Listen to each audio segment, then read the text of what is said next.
Alexander's absolutely right. Ah, shit. Here we go again. Ah, shit. What does Diddy have on Josh? What the hell? Hey, they got him, huh? They got old Diddy. You know, they got old Diddy. Can we call him old Diddy? Didn't he go through like a bunch of name changes? You know what? We're already off to the fucking races as far as the ADD content and the distractions and shit like that. So maybe we should just go full on talking about Diddy. I don't know. Didn't he have thousands of bottles of lube? I know, right? Didn't he go like he was called Puff for a while? Puff Daddy, P Diddy. All these different things. Oh my goodness, you guys are so generous. Rossi, morning all. Thank you, Nerd Vengers for Life with the socks. Zach, thank you so much for the gifted membership. Philip Hatch, 5 gifted members. Appreciate you, brother. By the way, 5 is my favorite number. Just so everybody knows, you know, not a big deal. It's not like you gotta, you know, gift 5 members. It's not like every single person has to give. I'm not saying you gotta give 5 members. I'm just saying 5 is my favorite number. Hey, Ron Stack! Gifting 5 members. I tricked you! Hey, thanks. BP Kinraid says, completely random, Josh, but the Sony edition of Null, 100% confirm. It's the same Null from the MCU, just the Venom Hive Mind quote had me thinking. That is kind of an interesting thought. So hang on now. Hold on now. So are you kind of suggesting that, so you're kind of saying that maybe there's a Null in the MCU proper, like the 616? Is that what you're saying? Or are you saying like Null in the Venom movie is also going to be the one for the 616? Because that's kind of what I believe it's going to be. Because if you think about it, right? Bianca, thank you for gifting a member. If you think about it, if we're going comic book Null here, I don't think there's different Nulls. Because Null comes from like a version of the cosmos where, like, I don't think he comes from the very first version of the cosmos. That's like the first firmament. But I believe Null comes from the 5th or 6th version of the cosmos, and he's essentially just chilling there while everything's darkness, and then the Celestials are creating the cosmos again, and he gets super pissed off about it. So I'm pretty sure there's just one Null. Pretty sure. Not 100% sure, but pretty sure. And I appreciate the super chat either freaking way. Chris, thank you for a gifted membership. Appreciate you. Dr. Cool says, can't wait to see Kitty Foreman and Aubrey Plaza make out. I mean, that doesn't sound bad. You know, I'm going to be honest with you. That doesn't sound bad to me.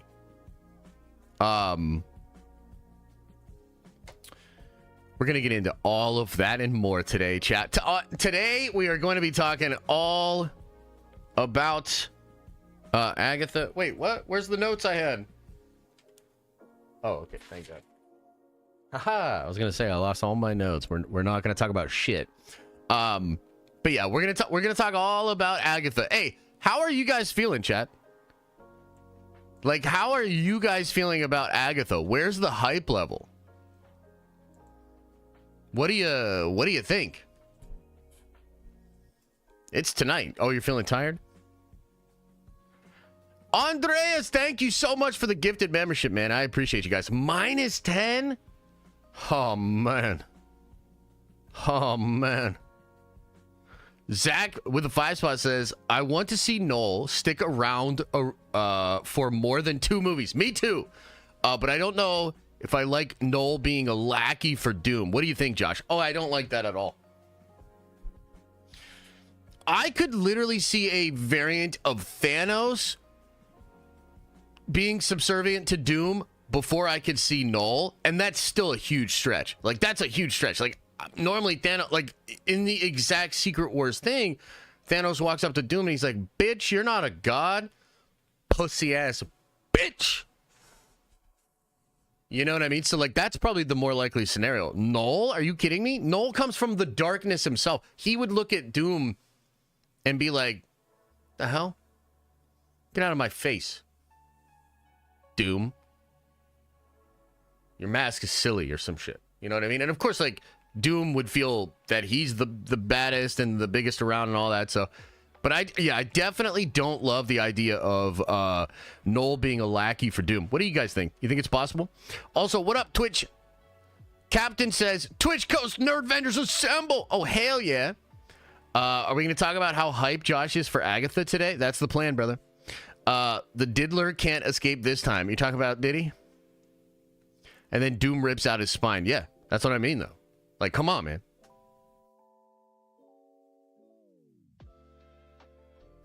Come on, man. Philip Hatch says, Josh, have you been watching... Oh, fuck, I lost it. Josh, have you been watching Paul's long-form breakdowns of classic movies? I think they're great. So, ironically, I actually haven't watched them. I've watched maybe one of them. Here's the thing. And by the way, I love Paul. Paul's probably... maybe watching right now or maybe watching at some point. So, Paul, my bad, bro. Look, this guy asked me the fucking question. I just want to be honest. Okay, my bad. But here's the thing. I actually, ironically, have talked to Paul a lot about his movie breakdowns. So, like, I know a lot about them, and I know he puts a lot of love and energy in them. And to be honest with you guys, I know he likes that shit way more than he likes, like, breaking down the Marvel stuff or the most recent stuff. So I can imagine they're great. I think I watched one of them. I don't even remember which one, but I should. You know what? I should do that, Philip. I should sit down and check out my good friend's videos that he's putting a lot of effort into. I absolutely should do that. One of my other friends, Geekdom, has been hitting me up, and he's mad that I'm not up to date on all his Dragon Ball leak videos too, and I'm just, yeah, look, there's a lot, okay? I'm sorry, there's a lot. LS Photography says, Agatha watch party for the Lil Debbies, 20 out of 10 hype, hoping the writing is good, all other BS aside. Yeah, no, fair. I think if there are some redeeming qualities in this show, it'll be very sexy middle-aged women. You know what I mean? Like that's definitely in the pros category. So I'm with you there. As far as like the writing and everything being good, you know, look, we're gonna get into some. I got some notes. We're gonna get into some topics, and I mean, I think we're all just looking for a good show. The honest to God truth is, I mean this completely, like this is 100% honesty. I probably wouldn't watch this show, except for the fact that like my wife really wants to watch it. So we're gonna watch it together, and I'll break it down. You know what I mean? Like, well, I don't know how much we're gonna break it down, but I will at the very least talk about it on stream. After I see it, I'll probably do a couple tweets about it. You know. But I just kind of think my experience with it is pretty indicative of a lot of people's experiences. Like, ironically, I think there was more hype for Acolyte. I know that might sound crazy, but I'm being serious. I think there was more hype for that. Agatha is just packaged and conceived, and maybe, you know, part of this is just the narrative that's out there, but, like, I cannot get away from this feeling of, like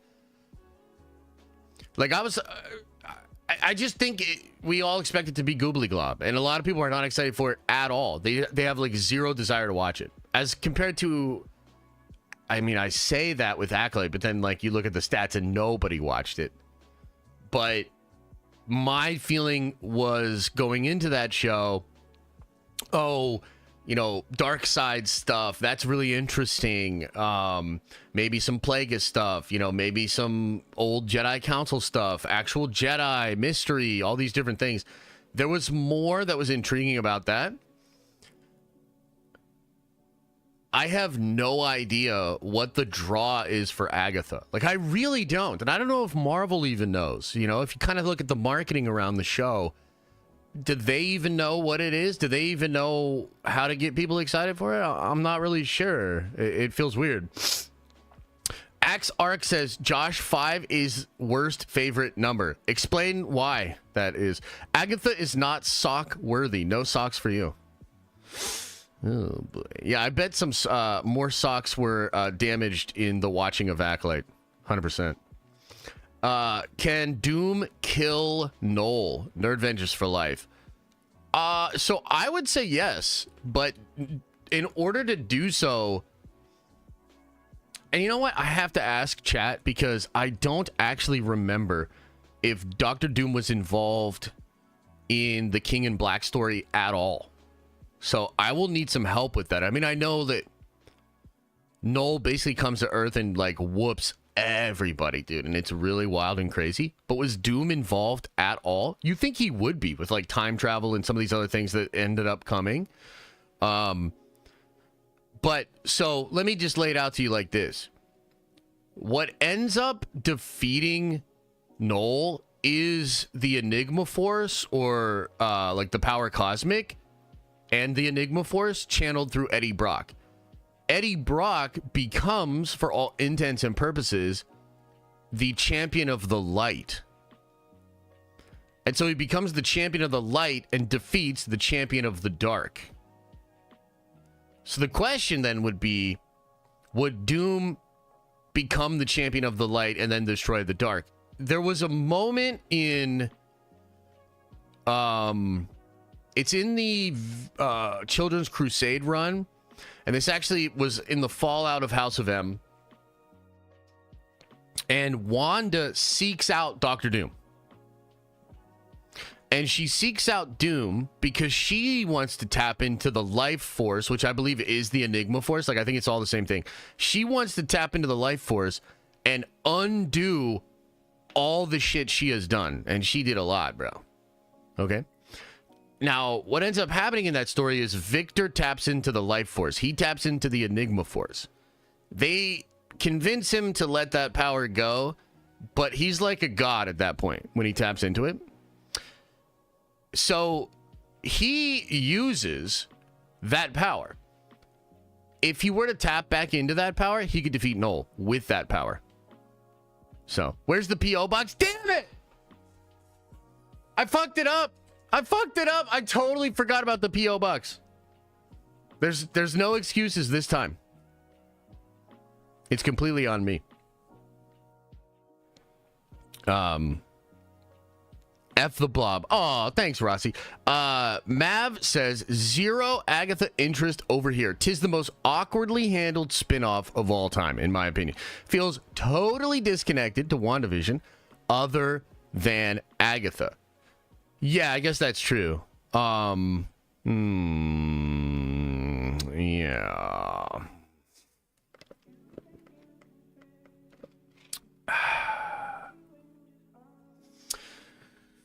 Yeah.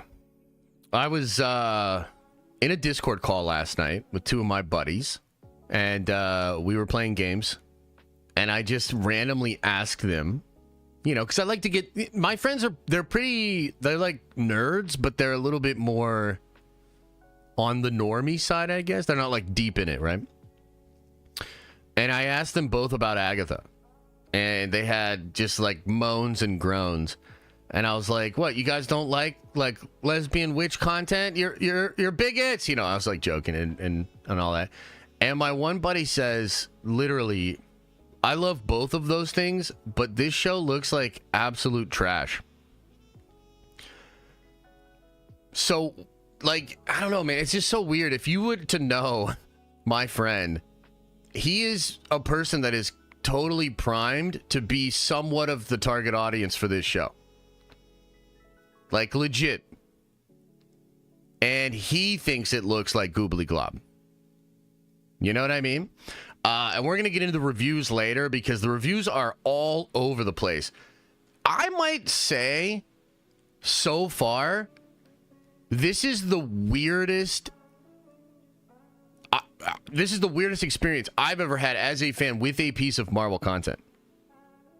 And we haven't even watched it yet. So I can imagine once we actually get into it and watch it, it's going to be just all the more weird and all the more odd, you know? I mean, when did this show wrap? When was this show even greenlit? Do we know? Here, let me check. Agatha, Element of Chaos, green lit.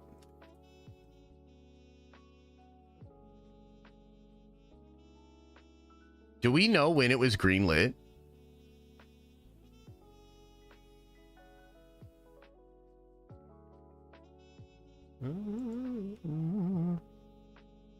A 404.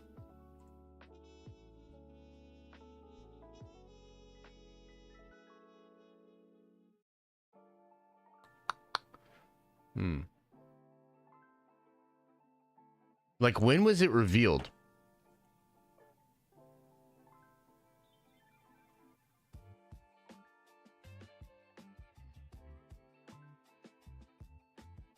October 2021.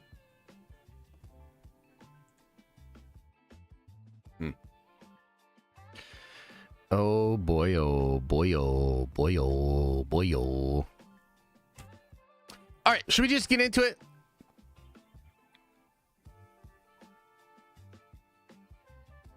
Should we just get into it?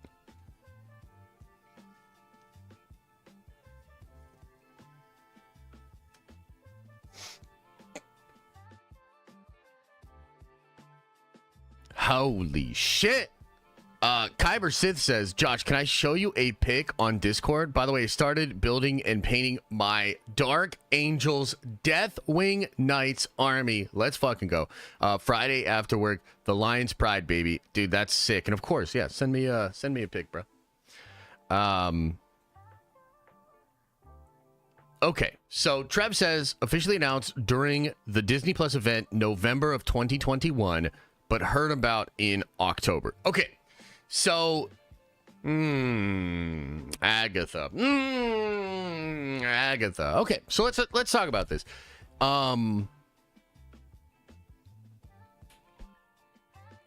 We talked about Agatha on Monday. You know, some bad news with regards to the reviews. The social media review embargo is up. But even that has been a weird experience as far as trying to nail down what do people think of this show. I'm curious, too. Did you guys look out on social media and get a sense of how people feel about Agatha? Were you able to do that? Because I kind of wasn't able to do that. Okay. I love how Josh asks what Doom did in King in Black. I said 3 times and he hasn't seen it. Hey, let's put it back into the chat right now, brother. I'm sorry. Lucas. Are you pumped for Absolute Batman, bro? Hell yeah, brother. It's time, man. Most reviews are positive. What? No, I don't like Twitter and my Insta got suspended. Why'd your Insta get suspended? No, but I did see Aubrey Plaza's comments. Oh, so it's just no? You're mad at me? Oh, wait, no, that's not the same guy. Sorry. Lucas, tell me what Doom did in the King in Black. He and Iron Man fight Venom Santa? Wait, is this when Tony gets the symbiote armor and shit?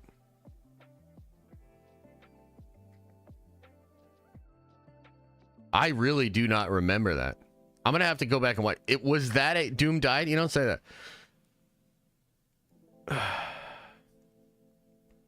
Your mom is positive. Hey, what? All right, Lucas, you need to send me more info, bruh.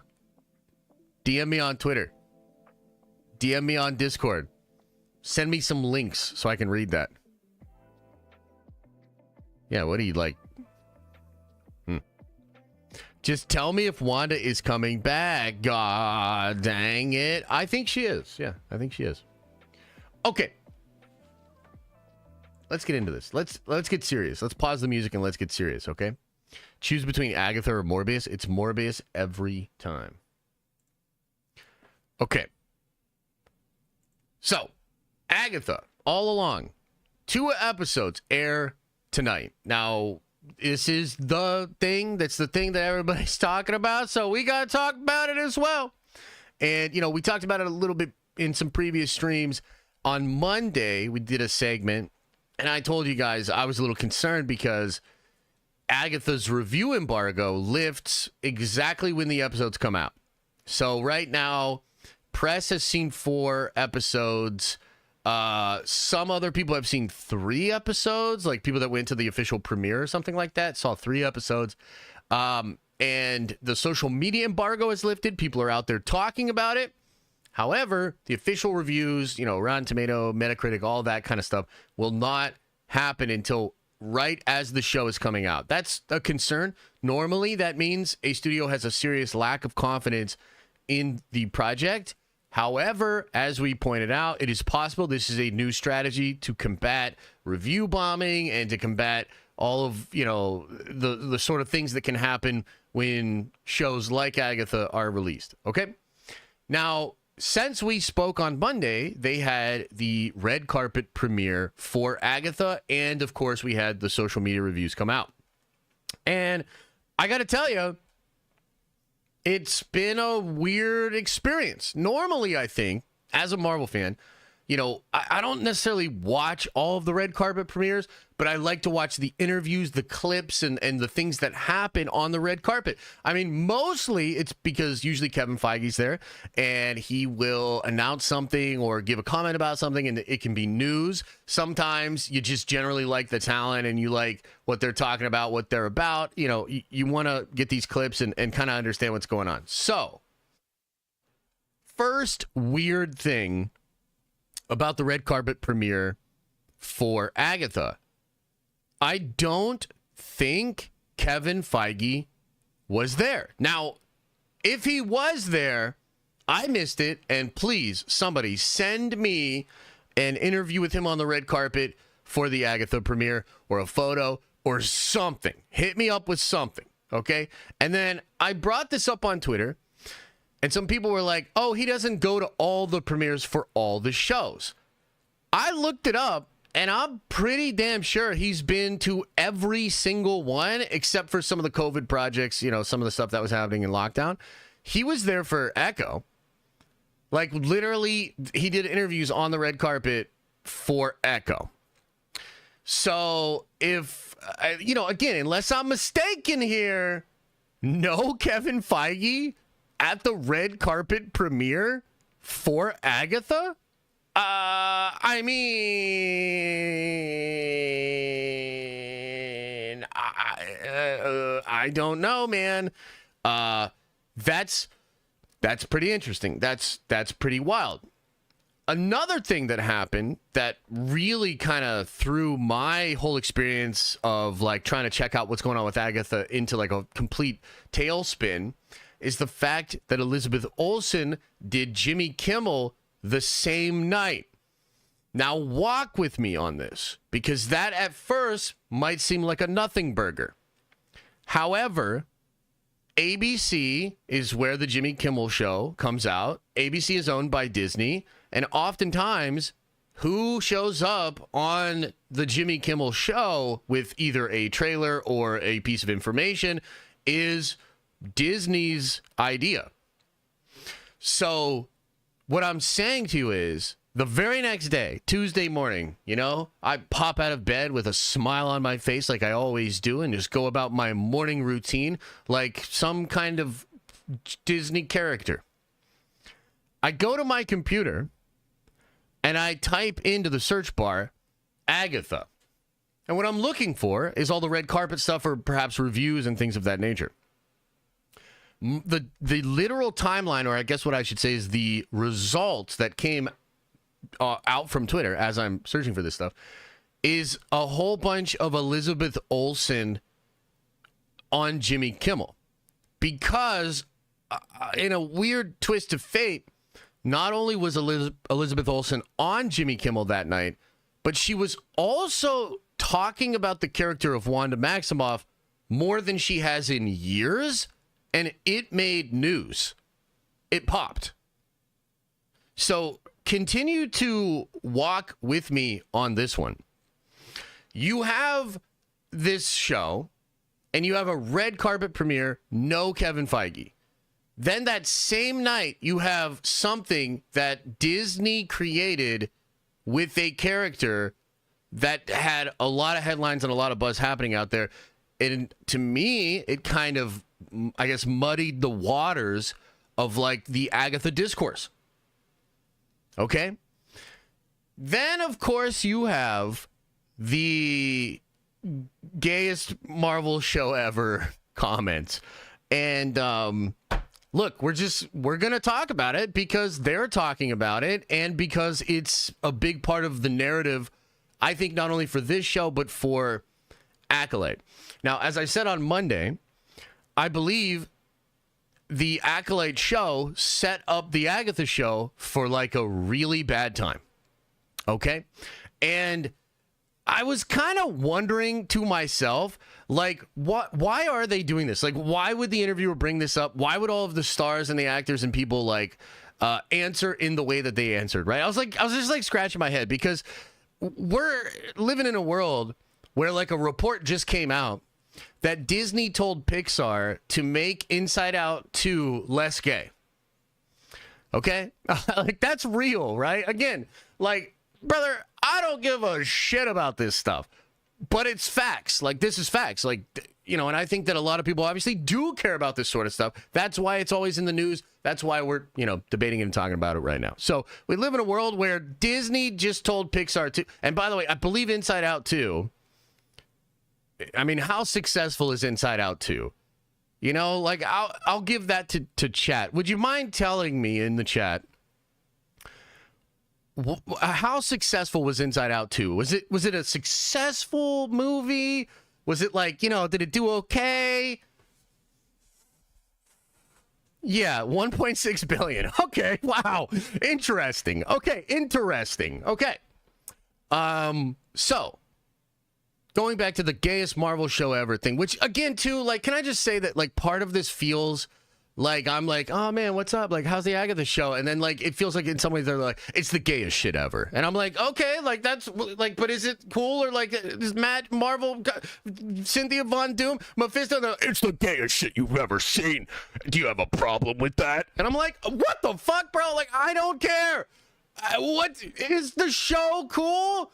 Like, am I gonna have a good time? It's the gayest shit you've ever seen in your whole life. And if you don't like it,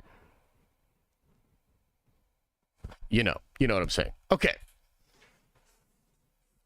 So I say all of that to say, I think these two issues are actually linked. I think this actually all ties together.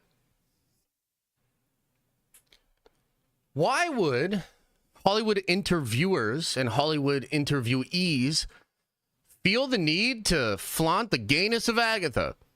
Well, I guess, you know, partially maybe because it really is a gay show and they're proud of that and that's fine and that's cool, whatever. But I think it could also be connected to the Inside Out thing. You see, right now, studios are starting to realize that they need to turn the gay shit down a bit. And like that, you can read into that however you want to read into that. Again, I don't even personally care. But the reality of the situation is studios are recalibrating. This was a show that, as we pointed out earlier in the stream, we found out about in October of 2021. That's 3 years ago. Literally about 3 years ago. And then it was announced 2021 D23 presentation, I believe, in September. So this was a show that's conceived before that. They don't announce shows, although I guess Marvel's a bad example of this. But usually you don't announce a show unless you have development done on it. So this was a show that was developed 3 to 4 years ago. And I think 3 to 4 years ago, I don't think Disney would tell Pixar to make a movie less gay. Like, I just don't think that was on their radar. If anything, they might have even said the opposite, okay? I don't know that to be true, but that's kind of the vibe I get, right? What I'm trying to say to you is, this show and maybe some of these other projects that are going on out there, I think are viewed in some way as an ideological battleground for people that are frustrated that Disney and other studios are capitulating to more conservative or the more of the majority of the audience. So what I mean is, it's possible that the interviewers and the interviewees are literally trying to bring this up specifically because they are frustrated that the studios are actually going away from this kind of an idea. Which is like, all is fair in love and war, but here's the thing. If you're the studio, if you are the person that controls this narrative and like creates this narrative, you've really got to be thoughtful of how this comes across. So, okay. I have this in my notes and I want to talk about this, and then we're going to talk about some other things. I'm not a professional public relations guy. Okay? But I would think when asked the question, you know, this has been called the gayest Marvel show ever, or we think this is the gayest Marvel show ever. I mean, what if, chat, and just you give me a score here. A score. A, B, C, D, F minus. Give me a score on this. What if you said something like this? Well, Adam, it's not so gay that the straights need to run in fear, you know what I mean? But we do have some gay characters. And this show also has a lot of spooky and witchy themes, which I hear the gay community loves. However, what the show's really about is magic and blah, blah, blah, blah, blah, blah, blah, blah, blah. Okay? Oh, an F? Oh, damn. Okay. Well, look, my point is, like, I think there's a PR opportunity when asked this question to basically say, like, yeah, there are some gay things about the show, but it's not a gay show. It's for everybody. It's a Marvel show. It's for everybody. There are some characters that are gay, and it works with the themes, and it's awesome. And instead, I feel like sometimes the talent is literally just trying to take the weirdness of the question and stew in it and, like, linger in it, which is not good PR. Like, that's just, you know, you can feel however you feel about the issues themselves, how people are represented. That's all well and good. But when we're talking about business, we're talking about mass appeal, 4-quadrant entertainment. You don't want to do anything that makes the content or the product inaccessible to the 4 quadrants, right? So I think there's probably a lot of stuff that's operating here. At the end of the day, not great. You know what I mean? Like, not fucking great. The way the question was handled, the way that they're doing it. And I do also wonder, is this perhaps connected to why Kevin Feige was like, I'm a little too busy to show up to the gayest Marvel show ever's red carpet premiere or something like that? You know what I mean? Look, I'm not saying that's what's happening. I'm just asking the questions. Okay. Now, the next thing we got to talk about, and y'all ever see Talladega Nights? I'm starting to get sweaty. The room's spinning. You know what I'm saying? The reviews themselves, ladies and gentlemen. Now, the way I have viewed this, and after this, I do want to go watch some of the reviews. We can look up some of the reviews of people, you know, on Twitter. We can see what other people are saying. But I will tell you this. When I looked out there at the reviews for Agatha, they were all over the goddamn place. Okay, just as one example. I saw Brandon Davis say that the first episode was great, and essentially, like, I'm paraphrasing here, but he said something like, I really liked the first episode, and then the second episode, not so much. Paul said the exact fucking opposite. Or maybe I'm mixing them up. The point is, they had opposite takes, and I scratched my head and my balls. I was really confused. I've also seen a lot of people that I would guess, just on vibes, would want to support the show. And I've had a lot of people like that I've seen online unable to really defend the show, you know, basically kind of saying, like, some of it works, some of it doesn't. It's no WandaVision, but maybe it'll get there. I'm still excited for the rest of the season, but, like, you're not seeing a lot of these, like, glowing, super positive reviews. So ultimately, I think the main thing, I'm mixing them up. Yeah, I might have mixed them up. But the main thing that I'm trying to explain to you here is, like, this is fucking weird, dude. Like, this is a weird experience. And maybe that's fine. Maybe what Marvel really wants is to put this shit in the taillights, like just get past it and move forward. And I think, you know, with Venom, it's so wild to me, but I do think Venom's going to do some heavy lifting to kind of get the fan base more excited about shit coming up. And potentially even more announcements later on this year. Like, we'll have to see, but I still feel like I felt on Monday. Even if the show is a failure, even if the show's like a big, you know, blunder and it makes negative waves and you know, you got grifters and, you know, anti-woke people, you know, making all this kind of content about it. Even if that happens, which I think is pretty predictably, you know, going to be what happens. I think Marvel has positioned themselves well enough that they are insulated from this. You know, we know Dr. Doom and shit's coming. We know they're making all sorts of crazy plans. Agatha, we also know Agatha's a show that was greenlit and created over 3 years ago. It really doesn't represent what's going on. Now, I have said for a long time I would have canceled the show. I would have canceled the show a year ago and got something else working or put these characters somewhere else, done something different. But I can see why they're just rolling with it. I don't think they spent a ton on reshoots. I think they maybe shot for a couple of days. This show was already by and large created. And maybe it will be fine to just kind of be in the spooky vibes kind of thing. And it'll be chill. And, you know, some people will hate it. It'll have its fans. Maybe Marvel fans disengage, don't really care about it. Maybe it surprises some of them. But the most important thing is, like, now that we have had Deadpool and Wolverine, now that we have had the RDJ announcements and sort of the narrative on Marvel has shifted when we know they're changing things, I just don't know how much damage the show can even do. So we kind of arrive in this weird spot here. And by the way, that's not confirmed. The show comes out tonight. I will be watching the first 2 episodes. I'll give you guys my first reaction. You know, maybe I'll do a video about it. Maybe we'll talk about it on stream. But we're going to find out together. You know, what is the show like? How bad is the show? What are the numbers going to be like for the show? And then how much does that hurt Marvel going forward? I guess we're going to find out together. But for me, you know, somebody just doing what I do for the latest Marvel thing, I got to say it's weird. It's a weird one. Doesn't feel great. And I'm not expecting great things. But I will be checking it out. Like, I will be checking it out. And I'm going to give it a fair shot. If it's dope, I'll say it's dope. If it's really dope, I'll say it's really dope. And if it's absolute trash, I'll say that as well.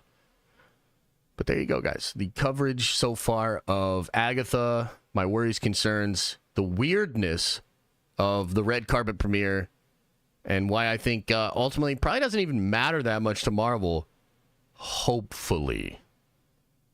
Let me know your thoughts. Did we do okay? We're still not canceled. You know, I just checked and we have not been canceled yet. So I feel like we did okay there. We did all right. Yeah.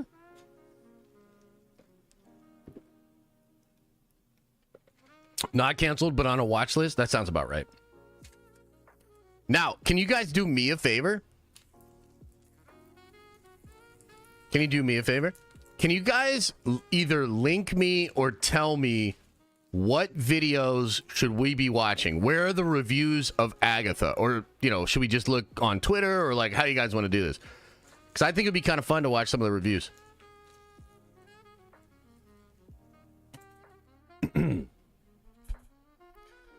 Is it weird that I'm more interested in the Penguin? No. It's not weird that you're more in. Isn't this your job? Yeah. Keep that thought to yourself. It's a group project. This is like when the teacher comes in and is that just it's a group project now. Isn't that your job? Isn't that your job? Oh my God, Ryan. Chase Floyd says random, but my 5-year-old daughter unlocked Doom last night on Fortnite. She couldn't wait to show me. Made me think of you. 41 months. Do we kiss now? Absolutely. And also, that's a W, bro. That's cool, man. Happy for you. Okay, let me catch up on some of these chit chats here, ladies and gentlemen. Catch up on a couple chit chats, and we'll talk about some other stuff. I actually want to talk about the Penguin versus Agatha. I have some thoughts on that. Disney told Pixar to make a 4-quadrant movie, so they took it as less gay. Yeah, that sounds accurate to me. Benjamin says, why does it need to appeal to sexuality at all? Why can't they say, hey, the story's going to knock your socks off? Uh-oh. A sock mention, huh? Look, I don't necessarily think there's anything wrong with making, like, content for the gay community, or, like, I guess maybe another way to say it would be, like, content that would resonate more with the gay community.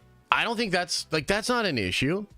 But where a lot of these studios and companies kind of get it twisted is, like, is the next Marvel show being that, like, is that the move? Basically. And I'm not convinced that it is. You know, isn't this kid in another show that's gay coded that's coming out, like, right at the same time? And I would imagine there's not going to be a lot of flack or drama about that, because it's kind of like, okay, like, yeah, that's what that is, and I'm either into it or I'm not. I think the thing with Agatha and the thing with some of these shows is, like, you think about a person like me. Not into gay shit. Just not. You know what I mean? But I am into Marvel, so, like, I have to decide, is this a barrier for me to enter the show? And to me, it's not. Like, I don't really care. But it's certainly not going to do anything for me. It doesn't, like, make it more appealing. So, in that scenario, I would need more than just it's the gayest show ever to get excited about it. Like Mephisto or a Doctor Doom connection or something. Like, how is that less valid? In fact, I think it's more valid because that's the core of the base. Like, we're really talking about just a numbers business game here. And it just might be a mistake to take an IP that's core audience is not really interested in that, and making a spinoff that asks of that central audience, check this out, without the draw that brought that core audience in. Does that make sense? Do you get what I'm saying? So, yeah, and by the way, another reason this show should have been canceled is because this entire conversation is fucking dated. Pixar 2 just made all the money. They made the right decision. That's the move. I don't think a show like Agatha gets greenlit ever again. Ever again. Maybe not. Maybe I shouldn't say ever again. But, I mean, chat, let me ask you this. Just real talk, regardless of your feelings about it. Real talk here. Do you expect a show like Agatha or a show like The Acolyte to be greenlit for a major IP like ever again? Like, just be honest.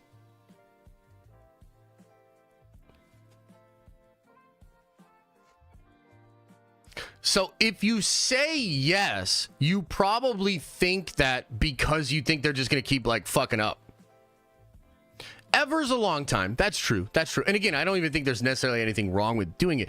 But what I'm really saying is the entire industry is pivoting. And, you know, look, some of you guys don't like Grace. I like Grace's content. And I've been watching a lot of her movie maths. And one of the things she's brought up recently that's just undeniable is the conservative group of moviegoers has serious buying power and is a serious demographic that Hollywood should take seriously. Like, that is 100% true. You might not like that, but that's true. If you're a business, you've got to make decisions that reflect that reality. That's what you're seeing happen. So, like, for me, I just, especially in the next couple of years, I don't see it at all, man. I don't see it at all. I don't think you're going to get a major studio that greenlit anything like this for, like, 5 years at least. That's what I think. Moose says, hey Josh, thoughts on Star Wars Explained / Molly Damon situation with Theory? 8 months, let's fucking go. Nerd Avengers for life. Don't really have a lot of thoughts. I think, you know, I've said this before. I think what Molly did was fucked up. And I think it should come with a certain amount of social shame. You know what I mean? I haven't really like stayed up to date with the drama. I know Theory's making videos about it. I would assume maybe they're making videos too. I don't really know. But I don't really have a lot of thoughts on it other than that. Alex Ramos says, Agatha just feels like a Halloween special. Nothing to take seriously. Make Marvel straight again. Weird comment, but okay. The Exodus says, for them to call witches intrinsically gay is odd. Did somebody say that? I'm not aware of that, if that did happen. Rossi says, Agatha is the definition of apathy.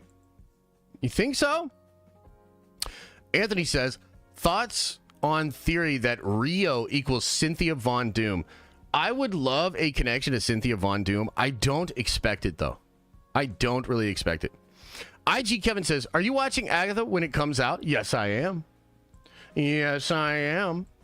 Lady Bona says, what are we getting first? Wanda back or the P.O. Box? 100% the P.O. Box. 100%. Rossi says, Elizabeth Olsen is 100% sock worthy. Her sock is named the Darkhold.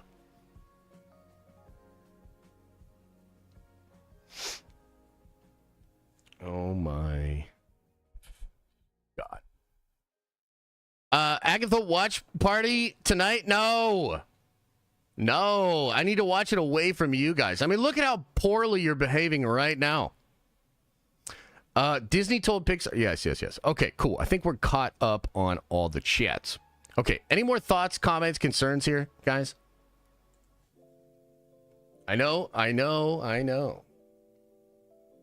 You keep saying conservatives, but I think there are a lot of moderates that are tired too. That's a really fair point. The majority of people don't want to look at it through the lenses of sexuality. Yeah, I think that's true.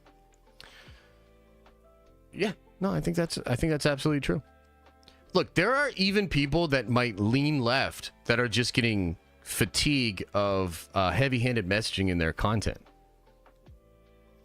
Pivot to Star Wars. I mean, we can pivot in a little bit. We can talk. I want to talk about Skeleton Crew.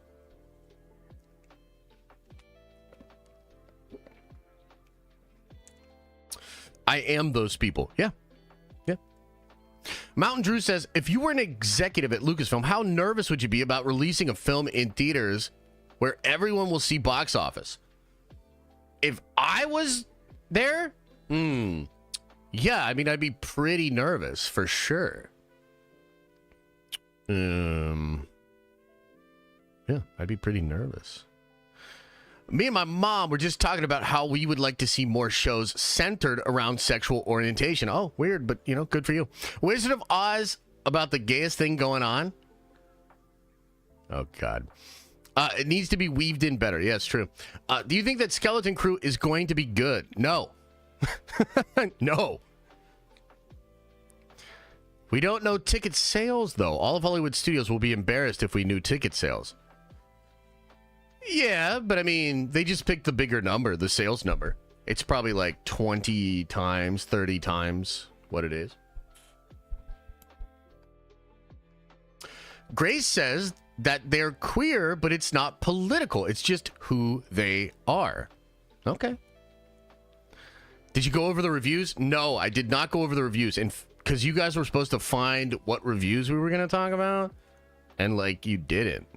I'm pretty sure Ryan, like, fucked that up for us. Isn't that your job? Fuck you, Ryan.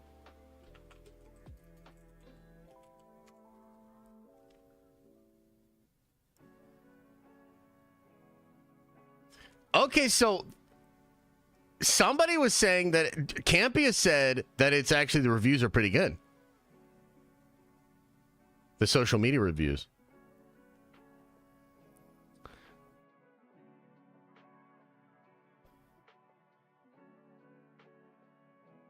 but I can't really find a lot of actual reviews. Man, it's so funny. You see, you can just see YouTube's such a stupid battleground, dude. Like, you've got, like, a whole bunch of people that are on the regularly scheduled side that are like, Disney's next disaster, Marvel dead again, another disaster, and all that shit, right? And then you got all these other people like, surprisingly great early reviews. It's like, God damn it, dude. What's the actual, what are we doing here? That down. Let's move on to this, shall we? Okay, here we go. Campia talking about some reviews. Let's do this. You know, John Campia and I, longtime colleagues, definitely no beef there. You know, really a lot of mutual respect, and you know, friend of the channel, some would say. John Campia, take it away, John. Take it away. It's been an emotional roller coaster for me, following along what's going on with Agatha all along.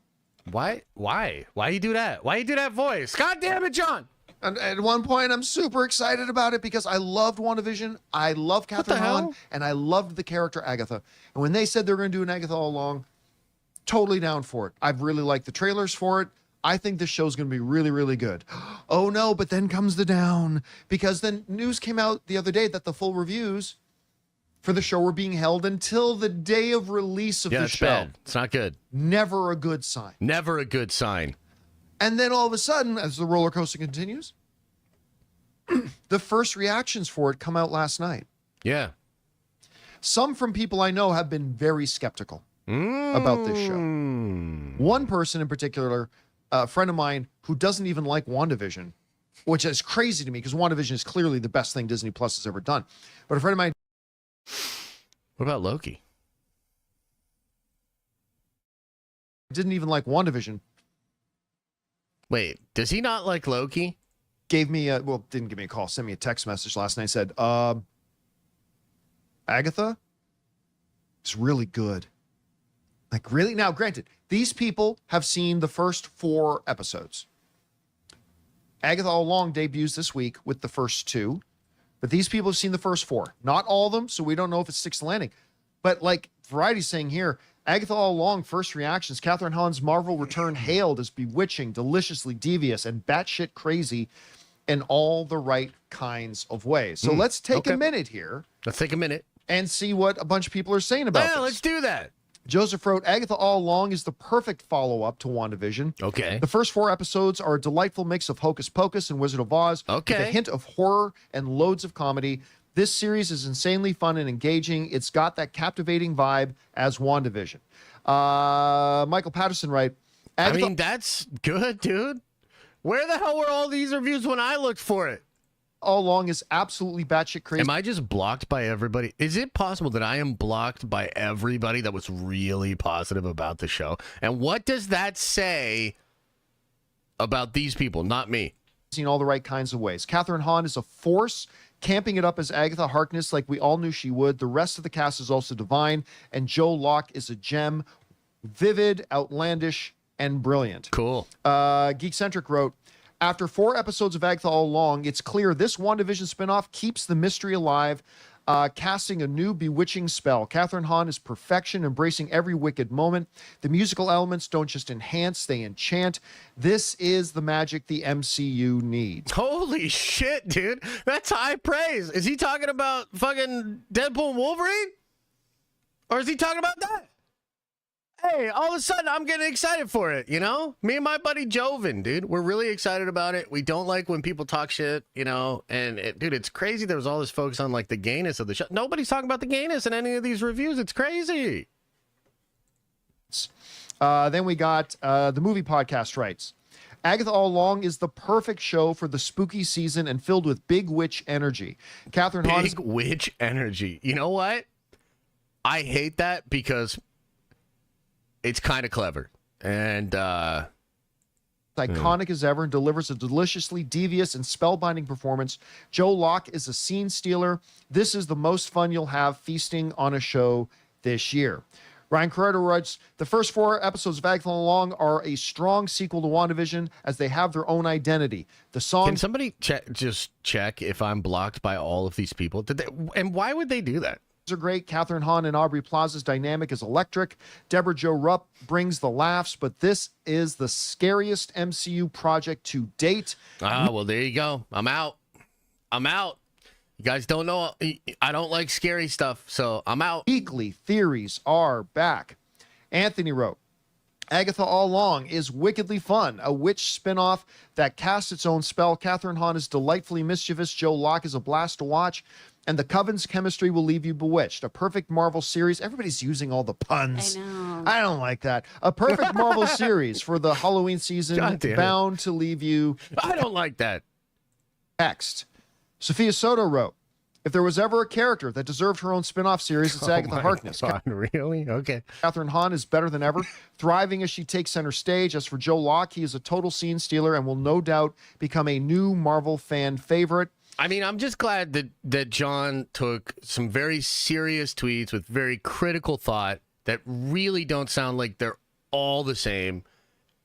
That this is super helpful, guys. I'm really getting a better sense of what the show is going to be about. And then, Caitlin, we'll just end with this. We can go on. There's a whole bunch of them. But magic is back in the MCU with Agatha All Along. Catherine Hahn and Aubrey Plaza are phenomenal. Joe Locke is adorable. The mystery and witchy visuals are stunning, completely drawing you in. This is the perfect way to kick off the spooky season. Mm-hmm. So, now we talked about this the other day. I said, I think my enthusiasm's dropped. I think my enthusiasm's dropped a bit because...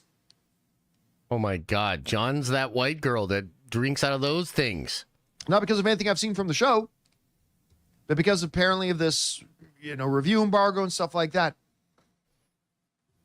Now, the one I read was from a guy I know from Screen Rant who said he didn't love it. He said he thought it was a little too slow and stuff like that. I said, Catherine Hahn is great. Aubrey Plaza is great. The cast is really good, but it's a little too slow for him, and it's not really his cup of tea.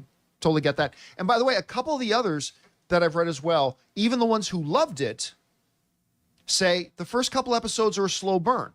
Like it slowly draws you in. That really works for some people. It doesn't work for others. Fair.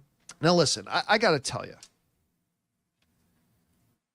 Disney Plus, particularly their Marvel stuff, but their Marvel and their Star Wars stuff, has burned me many times. True. I mean, facts, right? Dude. Whether you're talking... I mean, facts, bro. Like, come on. That's another thing, too, is like Disney Plus, like, kind of... Star Wars, Acolyte, Obi-Wan, Ahsoka, suck.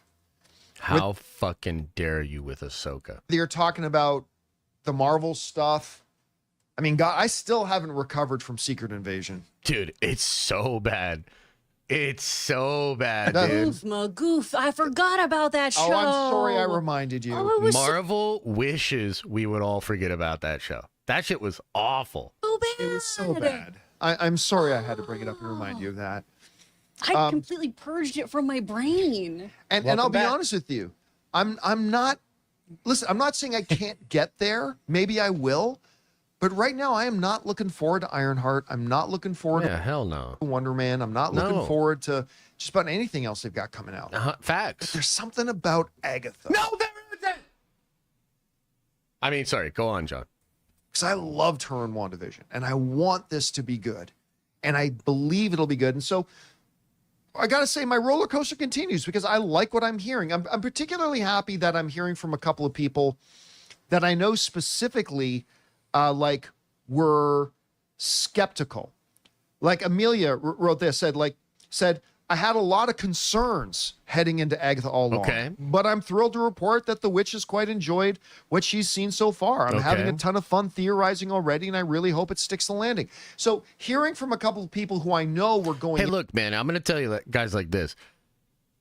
If I like this shit, I'm going to let you know, and I'm going to sing its praises. And I'm going to become a witch.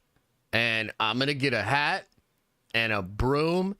And it's time. Into Agatha, very skeptical. Hearing from somebody that I know that didn't even like WandaVision, which I don't understand at all, but whatever, he's entitled to his opinion. Didn't even like WandaVision, telling me, I really like this Agatha show. Again, does that guarantee anything? No. Also, even if they're right, and the first 4 episodes Yeah. are great. Disney Plus is notoriously bad on sticking their end, unless And it's stick in the middle. They can't stick the middle or the end.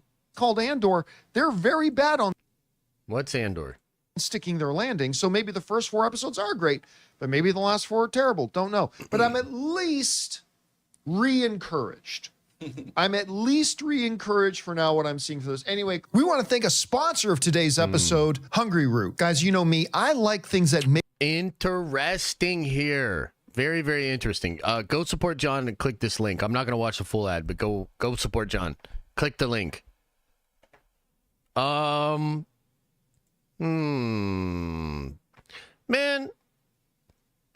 I don't know, man. What do you Make guys my think? life easier. Did that convince you of anything? Did that make you a little bit more open-minded to the Agatha whatnots and the Hoojbees?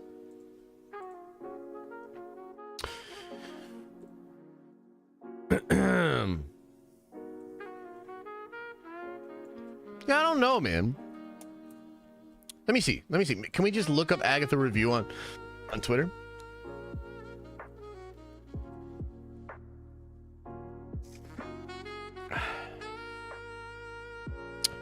Agatha, we got a couple here. You guys want to go over some ones on the Twitters?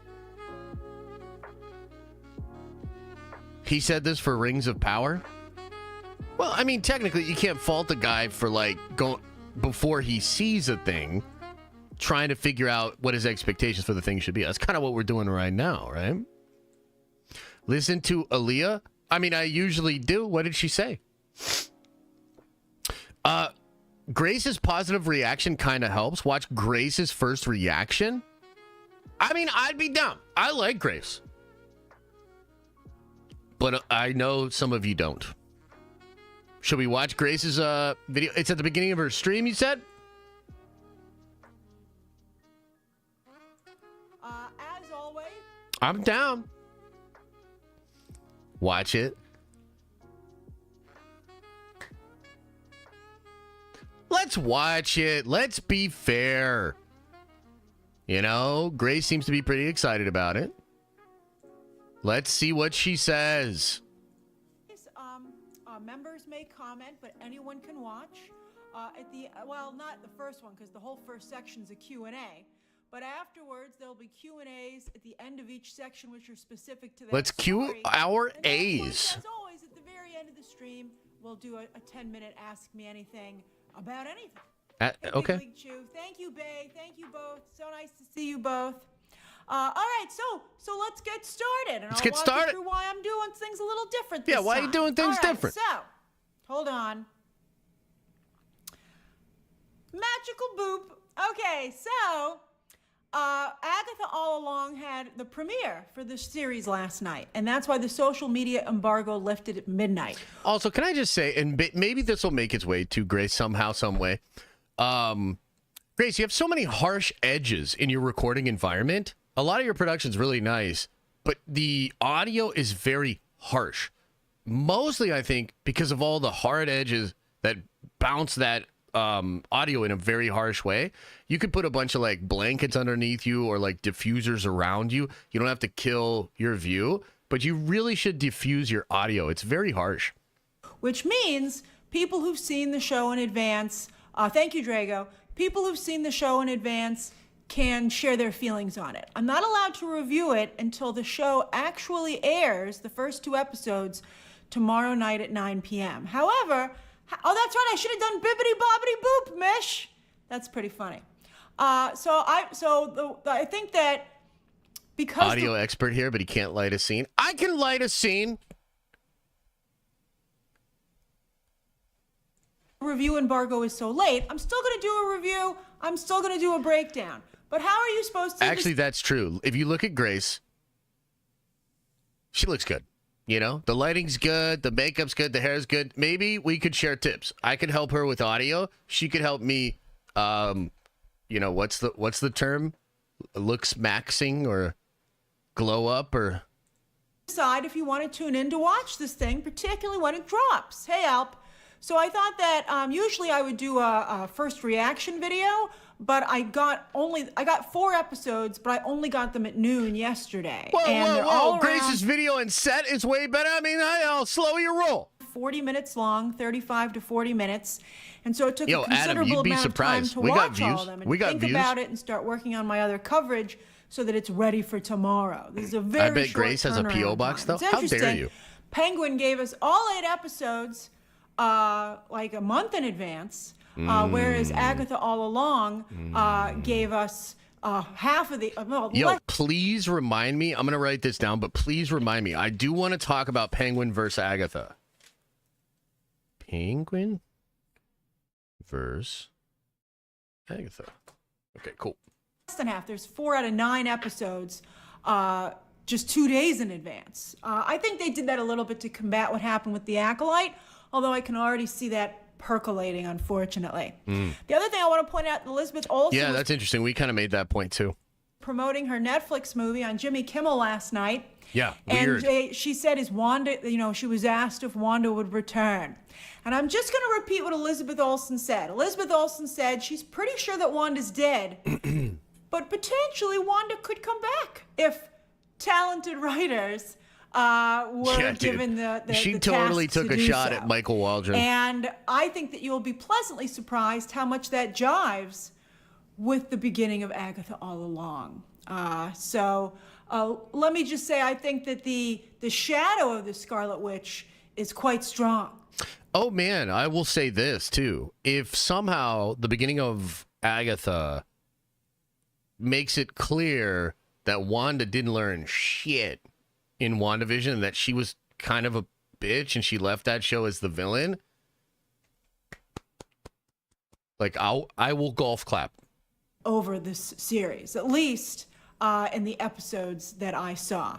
I want to say up front that I only saw 4 out of the 9 episodes. Okay. I do not want this to be another Acolyte situation, so I cannot vouch for the entire series. Fair. It too could head off a cliff with the remaining 5 episodes.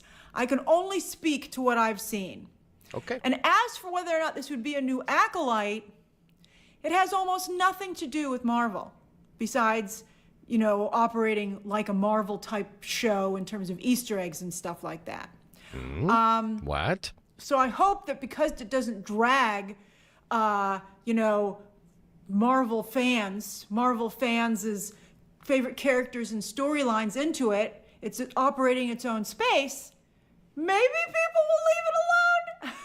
That is so interesting that she's saying that, because I'm kind of in the same headspace with it. But doesn't this ultimately lead, this thought process leads to a place where the show should not exist? That's what's crazy. This thought process leads you to a scenario in which the show should not exist. Oh, we'll see. All right, so we'll do 10 minutes. You can ask me any questions about this for 10 minutes. But just because you write it down doesn't mean I'll necessarily answer it. And I'm saying that so that you don't spam the comments section. Oh my God. Because, if you've written it a couple of times and I still haven't, I still haven't answered it, then you should realize that I'm not going to. All right, so so we'll do 10 minutes starting now. So it's technically 4:30, so we'll go till 4:40. All right, so Tenerife said, where did Tenerife's question go? Favorite episode? I think you're in for a banger with 1 and 2. I was really impressed with 1 and 2. Wow, okay. 3 and 4 becomes a little bit more fragmented, and I would say 4 so far was, I felt, the weakest of the group, only because I'm not a big fan of lots of singing. And it also reminded me of a musical I recently saw on Broadway, which was one of the worst musicals I ever saw. So I kind of had I think that affected my opinion of it a little bit. Okay. It was the it was the musical about recording an album. I forget what the name of it is. It was so famous. 8 and I think Mile. it was the most lauded and Tony-winning musical of all time. She's talking about 8 Mile. And it was torture sitting through that thing. With Eminem. Okay. All right, hold on. Let me go back. I'm getting a lot of questions. Hold on. We're holding. All right, hold on. Holding.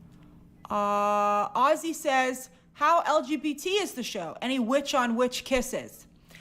Let's just say you could cut the sexual tension with a knife. No actual smooches, but I'm only 4 episodes in. But they're not hiding it, boy. Okay. Let's see here.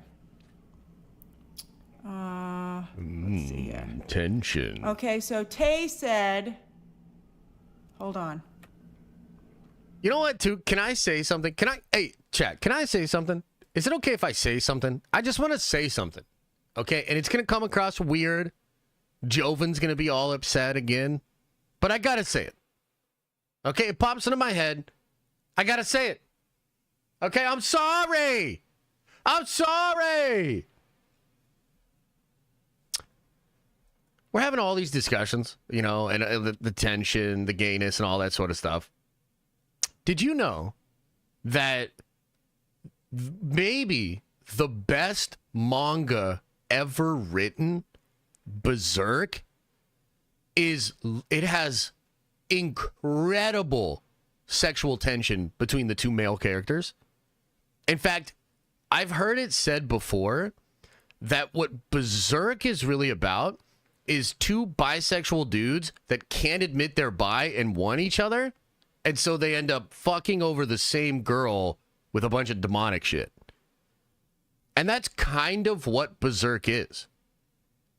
Like, literally, you can work with these themes and tell captivating, incredible stories that recontextualize these conversations. Or you could be really fucking derivative and lazy and call people that don't like your shit a bigot.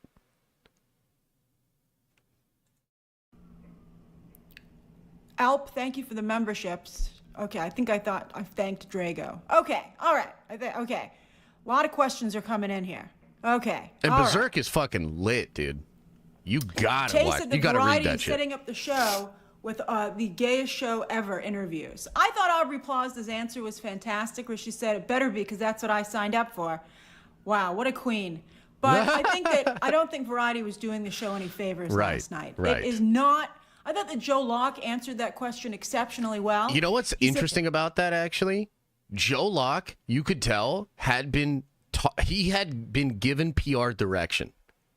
I don't know if you guys saw the way he answered it, but a little bit what I was saying earlier, as far as like, it's you know, there's gay characters and themes, but like the show's really about this, that, second, and the third. Do you remember when I gave that PR answer and you guys were like, F-? He literally gave a similar answer. You could tell he was coached in the PR sense. I think some of these other actors or actresses just didn't give a fuck.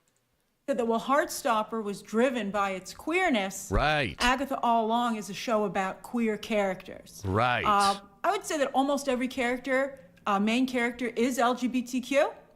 But that is certainly not something they focus on. It's just who they are. And I think that they only focus on it in terms of like sometimes their personal desires and flirtations and stuff like that. There's no big speeches or anything like that. Interesting. Bryce, the episodes premiere tomorrow night, Wednesday at 9 p.m. They'll be dropping 2 episodes.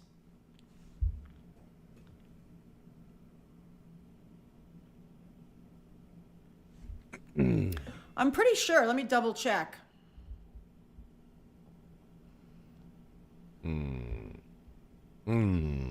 Yeah, September 18th at 9 p.m. Eastern Standard Time is the first 2 episodes, and that's tomorrow. And I will be seated.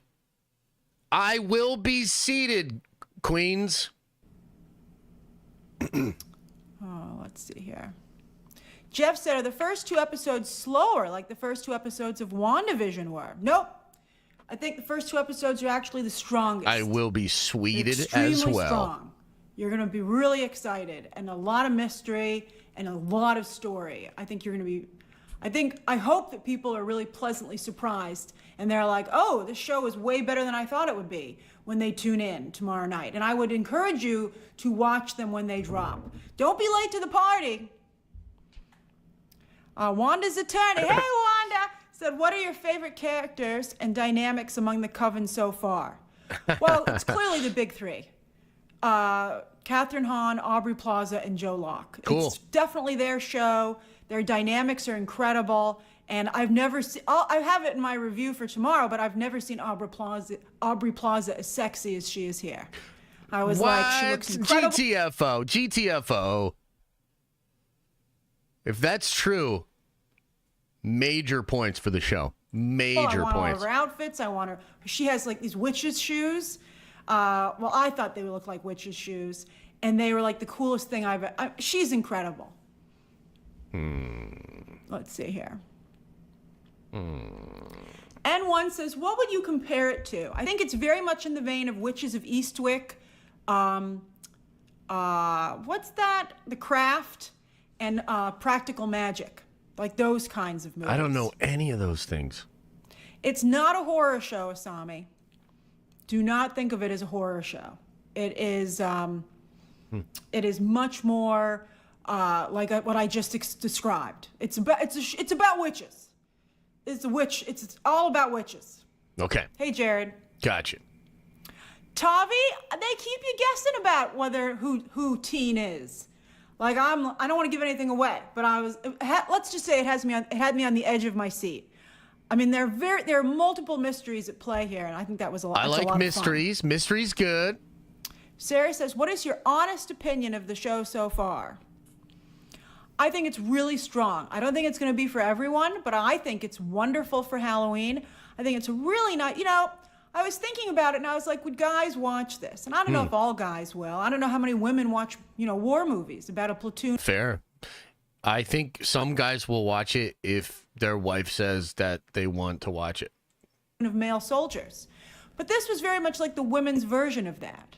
And I liked that. I liked that quite a bit. Fair. And I watch war movies that have totally mostly fair. male casts, so I don't understand why, hopefully some guys wouldn't be interested in watching this as well, particularly because it's clearly about witches who've been alive for hundreds of years, and, are just trying to survive and having a rough time. I mean, I think that's really interesting. Wait till you see the end credit sequence. The sequence they play. I saw people asking about post-credit scenes. No post-credit scenes for the first 4 episodes. But they have, how at the end of every Disney Plus show, particularly for Marvel, they have like an end credit sequence. They do it at the end. Oh, this is amazing. I watched it through every time. I watched it all the way through. Jennifer says, out of the 4 episodes, who is your favorite character? The main 3. I like all of them equally. Mish says, do you think there's an MCU cameo coming? I gotta tell you, you can't tell. I kind of hope there isn't. And if it is, I hope it's like Doctor Strange or somebody like that. This is very much in its own space, and I like it that way. Okay. Randall says, do you think, will we be surprised and or shocked? I think hopefully you'll be shocked at how good it is. That's what I would hope. Okay, all right. And I also think how different it is. And I wrote a script for my review, and one of the things I said was that it was Marvel-y in spirit, but not in presentation. Like if there wasn't a Marvel logo on the front of this show, you probably wouldn't think it was a Marvel show, which hopefully will expand its audience maybe. But it is very adult. Definitely PG-13. I just don't understand that. I mean, it seems kind of counterintuitive. Alex says, how much Aubrey Plaza do we get? Quite a bit. Quite a bit. She's in this a lot. Okay, cool. Seb says there's a full moon in England. I love that. Lots of witch references. I'm learning a lot about witch. Yo, was it a full moon last night or is it a full moon tonight? Chat, help me out. Where are my witches at? Do I need to put the crystals out tonight, or did I fuck that up already? Craft, things I remember from when I think everyone who's interested in this kind of stuff knows a little bit about witchcraft. And so, I was like, oh, yes, that's very interesting. Oh, I heard of that. Oh, I messed it up, man. I messed it up. Although, to be fair, I also had an incredible night rest. I had some really trippy dreams. So maybe the moon was working on my energy either way, Referencing what I think you are. Oh, that's so cool. Oh, that's a funny joke about witches. So that's very cool. Comics references? Who wrote that? Uh-oh. She's fucking mad. Who wrote that shit? Get that shit out of here. Some of you told me to read the James Robinson Riches Road comic. And I read a couple of issues even beyond that. And that had, I think Jack Schaefer has definitely read that. Okay. Let's see here. Hold on, I'm going back here. I'm going back. Uncle Baby Billy says, is this going to be Marvel's Baby Acolyte? Billy. Ooh, great question. Again, I can't vouch for the whole show because I've only seen 4 out of 9 episodes. Okay. But I think this is stronger out of the gate. You know, That's odd to me because I actually liked the first 2 episodes of Acolyte.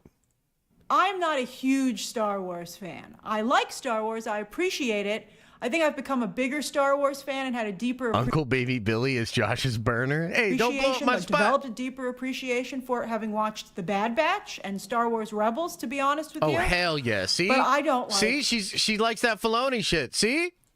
I'm not like, ooh, Star Wars. And so I think that's one of the reasons None of us are anymore, Grace. It's okay. maybe I was more open to what they were trying to do with the Acolyte. The third eye. And maybe that's going to get me in trouble and Marvel in trouble with this too. But again, as I said, it's so divided from the rest of Marvel that it's in its own space. It's not, you know, I think part of the Acolyte's problem was that it was messing with continuity. Fuck and yeah. other characters. Good point. But this isn't. This is not Good point. making any difference to the lives of the Avengers. So how could you be upset with it? Fair. Ethan, I'm not saying anything about who Teen is. I'm not saying it. You're gonna, you know, you gotta just tune in.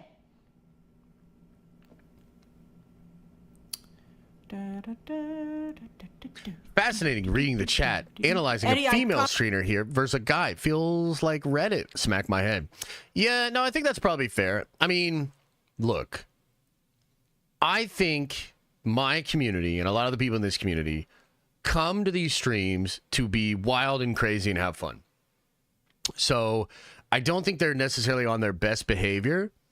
And I'm not necessarily going to police the way they want to talk about these sort of things. All I can really control is like how I talk about them and approach them. And also, I'm really more about having fun. If I had to be honest with you, I just put entertaining and having fun probably above messaging or optics. Maybe that surprises you. Maybe it doesn't. But yeah, that's kind of what we do over here. Commented about Elizabeth Olsen earlier. Riley Steele, yes, Agatha's bunny is in the show. That's all I'll say. But he's been in the trailer, so that's not a spoiler. JD says, do the powers and colors I'm not trying to police. The vibe is just sad as a girl in here. No, they haven't explained it at all, but I like the references to it. Hey, look, that's totally fair. Honestly, might just not be the space for you, and that's fine too. But I would tell you, we have a lot of females in our community. And I think a lot of the females in our community understand that a lot of the males in our community are total and complete rascals. I don't think they're bad people, but they are absolutely fucking rascals. So, you know, it just is what it is, and might not be your vibe, but that's okay. They actually reference their powers almost as like, I will say one line is like, Agatha's like, I got to get my purple back. And you're like, okay, that's kind of cool. And I think like they're very aware of their colors. And I think the show is aware of their colors and with the color code. Yeah. And I think that's really neat. The show has a very good structure to it. I'm excited to talk to you about it once I can. Den of femboys? Sami says, my dad, who didn't like She-Hulk, Ms. Marvel, or the Marvel, surprisingly think this show looks more interesting than the Penguin. That's great. We got your dad. I don't want to hear that kind of shit. We got your dad. That makes it feel... I don't feel good. I got bad feelings inside now. Not trying to pull something else into a new space. It's a new space. And also, it's so similar to those projects that I just mentioned. I mean, this is a very sexy show. It's a sexy, sexy show. I've never seen so much cleavage and bare outfits in my life. Say less. Chat. We may have made a mistake. We may have misjudged this show. And I don't like to objectify women. But if Marvel wants to, I will watch. In any Marvel or Star Wars show, I was like, these are extremely sexy fashions. Again, there's a lot of sexual tension. Everyone looks fabulous. I think that this is, nobody here on this show seems interested in guys romantically, but I think there is stuff for that straight male gaze. Oh, okay. Let's just say. Hey, say less. Why isn't Grace marketing the show? Holy shit. Eric says, there's a good question. Rashad says, do you think the outfits in the outfits in the show will make for good Halloween costumes? I will say that Agatha's long coat looks so much better in the show than it did in any of the trailers. I had no idea that she was wearing teal pants under that, and the coat was a rich purple. I was like, that looks incredible. And so I'm not quite sure why those amazing color choices didn't come across in the promotion. Eric says, what snacks should we have for viewing the first 2 episodes? Look at Eric asking the important questions. I gotta tell you, you should definitely have snacks for this show. Okay. Because it is so cozy and so fun. You're gonna have yourself a little party tomorrow night. Oh shit! You're basically getting like an hour and 15 minutes of content, which is gonna feel like a full movie. Okay. So I would recommend that you get something warm and fun and fall-like. Wow. You know? Get some hot tea. Get some pumpkin spice something. You know? All right. Just get something that really makes you feel like you're in Westview.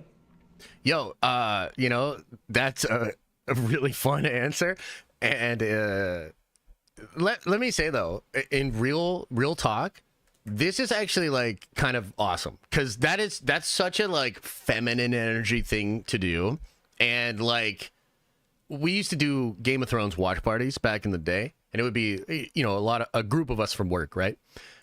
If it weren't for the women that would, plan around this stuff and show up, we'd all just be sitting on the couch watching the show. But the sort of female energy that came in with like eventizing, making certain snacks, making themed drinks and all that sort of stuff, that shit is actually kind of fun. You know what I mean? So it's like a yin and yang kind of thing. Steven says, just wanted to shout out how good Shashir Zamata, who recently came out, that's correct, looked on the red carpet. I thought she looked cool. I like that she echoed the color scheme of her witch. Enter for None says, Grace, would you like to see Joe Locke play Billy if his character is actually Tommy and not another Ralph situation like Ralph Boner? I'll just say that I thought that Joe Locke was so good on this show. He was better than I ever even expected him to be, and I expected him to be really good. Interesting. Anyone who doesn't like his performance just doesn't want to like it because he's just so good. I don't know. I don't like that language, dude. I don't like that language. Ogden says, does this show have a compelling enough reason to exist in the MCU if Wanda doesn't show up? Oh, yeah. I'll tell you right now. I put this in my review, or I'm going to tomorrow. I'm a little bit worried for Elizabeth Olsen because these are some formidable witches to have to compete with, particularly Catherine Hahn and Aubrey Plaza. Elizabeth Olsen's Scarlet Witch has always been a victim, things being done to her.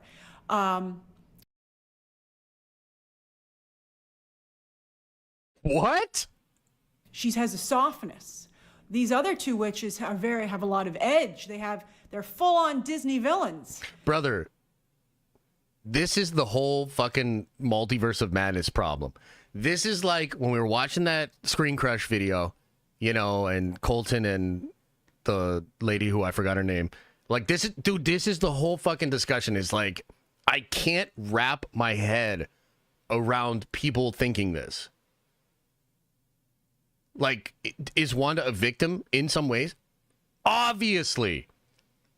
But Wanda as victim leads her to Wanda as terrorist.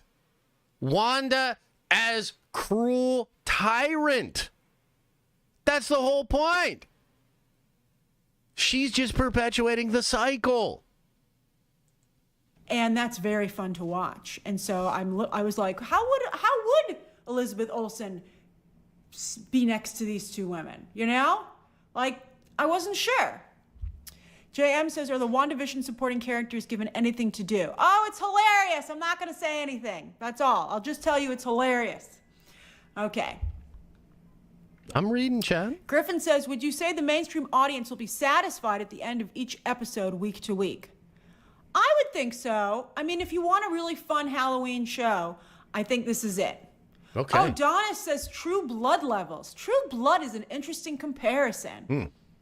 I've never seen True Blood either. It does have a little bit of True Blood-like quality to it. That's a very good comparison. I think my other witch comparisons are a little bit better because of the strong feminine energy. No, I see the chats. I'm going to catch up on chats in just a second. I think she's wrapping this up. But I do think it has a campy funness like True Blood does. And Pam, remember Pam, my favorite character on that show? Pam would fit right in with these ladies. Who the hell was Pam? Who the fuck was Pam, dude? What are we Jeff, I talking didn't about? even Oh, see True Blood. It was a True Blood character? Okay. All right. Any negative questions? I think I answered whether or not I think it would be the Acolyte. And, you know, the honest answer is I'm not 100% sure because I've only seen 4 out of 9 Fair. episodes. Fair. Leroy says, how does it compare to your expectations? That's a great question, Leroy. I thought it would be okay. I thought it would be something along the lines of, say, Ahsoka, where I was like, good enough. Fair. I thought it would be good enough. Okay. But when I turned it on, I was like, this is so rich.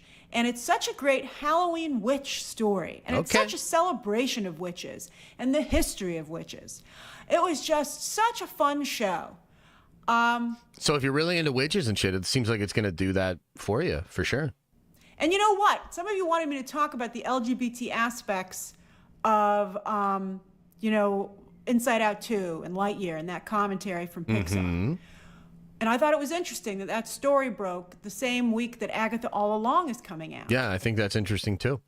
And I'll say that here's your chance to know for sure if LGBTQ content has an effect on getting a large viewership. Because this is a great show. And I think that, sure, the characters are LGBTQ. They're not, and they're very proudly LGBTQ, but it's not in your face. It's not the reason, it's not the raison d'etre.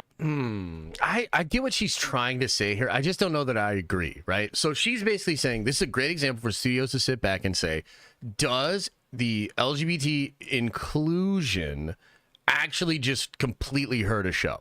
Because she's suggesting that this show, while having that element, is doing a lot of stuff right that I think she's saying will lead to the show being successful. And if the show is successful, it's like a sign to the studios that you can do this kind of stuff and not have it completely fall apart. Here's the problem. I actually disagree that that is the whole problem. And I think we're really talking about more of a narrative problem, more of a studio PR fan base problem than we are talking about the actual content. I bring this up all the time, but Jessica Jones season 1, incredible show. It has all kinds of stuff that people would say like are woke or whatever. It's got a lot of like a leading lesbian character, all of these like super, you know, whatever, woke kind of things. But the show is incredible and it was incredibly successful for Netflix. So what happened? Like what changed? Well, it's not like necessarily the content, although I do think the content changes a little bit being less good. I think really what changed was the narrative and the sensibility of the audience. So I actually think this show, I mean, I'm going to be honest with you, I think it's going to fail. And I think it's going to fall on its face. I think it's going to get very poor viewership. And I think it's going to become ammunition or food for the pipeline of like anti-woke content creators. And I think the missing ingredient here, the thing that I think Grace is missing, and I think the thing that Hollywood is missing, is that it doesn't actually matter as much what's in the show. It matters how you present the show or the movie to the audience, the potential audience, the marketing. And that is a bigger problem than the substance of the content itself. Like, Barbie's a great example. Barbie has all of these messages and things that would normally be ammunition for those type of content creators, or, you know, just that narrative online. And yet Barbie, despite having all of that content within itself, does not package itself as that at all. And I heard from some PR people that they had orders from the tippy top that were basically like, the marching orders are, do not talk about messaging, period. And that proved to be a successful marketing campaign and a massive movie. So I don't think it's even as simple as, can this content exist and be successful? Does this element bring in, you know, more hate? Does this element make it less likely for the show to succeed? I think that's the wrong conversation. I think that it's the way people talk about that and package it and present it that will make or break the project. Like, does that make sense? Of the show.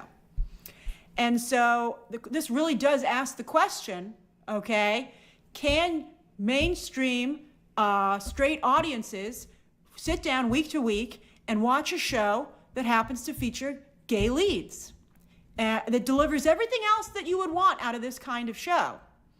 It has strong Halloween vibes. It has strong witchcraft. It's funny. It's scary. It's interesting. The music is great. Astronomy 360. It has everything. So that would be the only reason that you wouldn't watch this show. You don't even have to. See, but again, I don't think it's that simple. I think it's more like, how is the show being presented to the people, and what's the value proposition of watching it?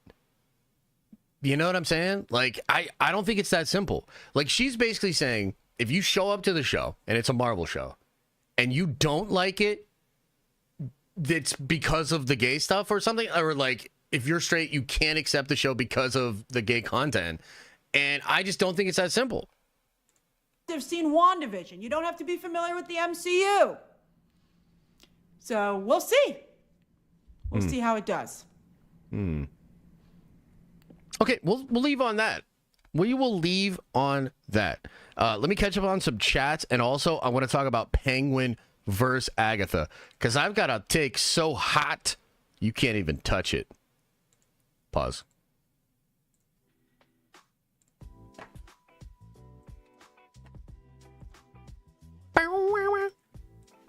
All right, let me catch up on some of these cheats.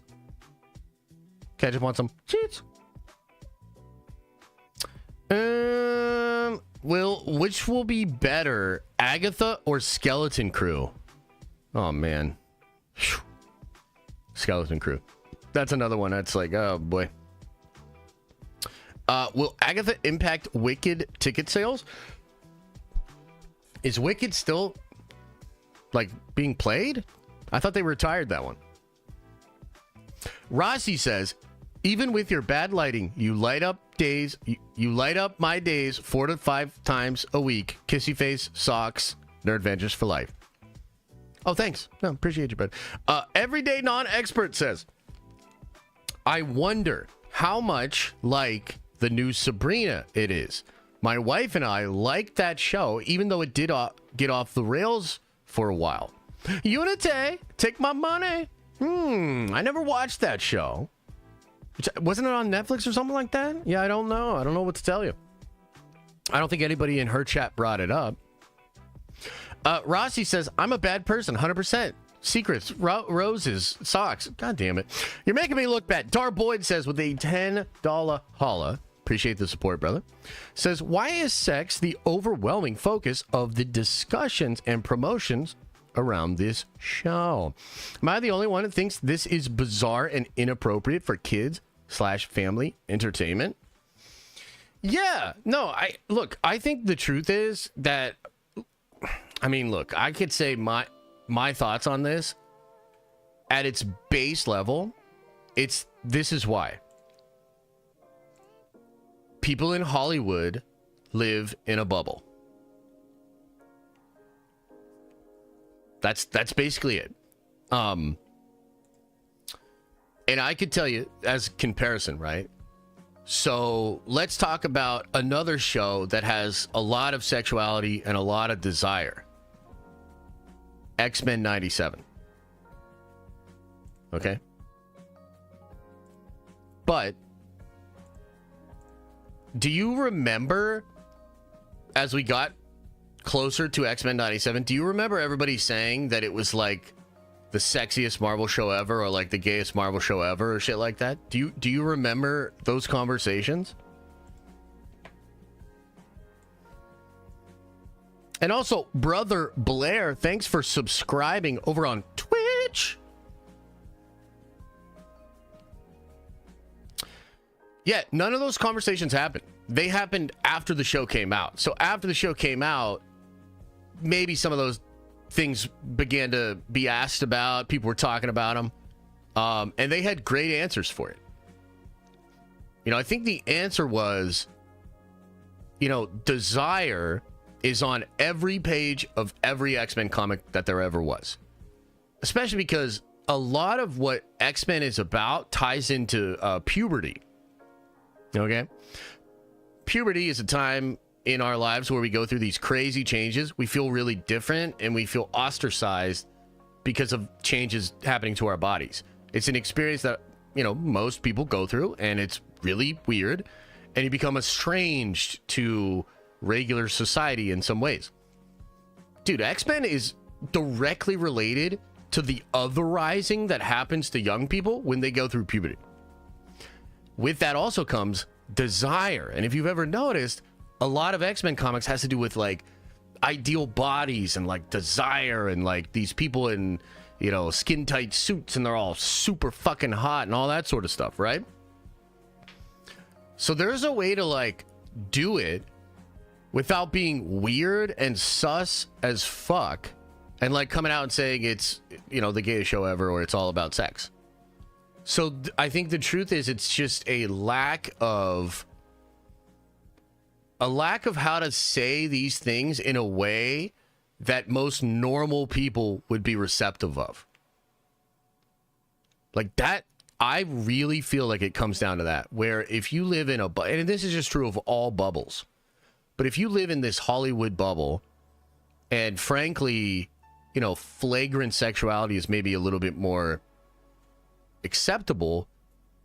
Like if you're in the Bible Belt and you're talking about that sort of stuff, it's obviously just, it's not going to hit the same way. And the job of PR, like I heard this guy say one time, because he does like PR in Hollywood, he's done it for like 30 years. He said, my whole job was getting Hollywood people to seem more like regular people. That was like the whole job. And also, generally speaking, too, people do like people that are more like them.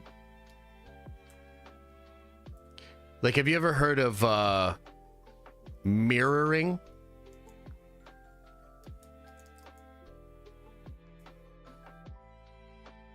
So, little things, like the way someone eats their food, fixes their hair, touches their face, adjusts their glasses.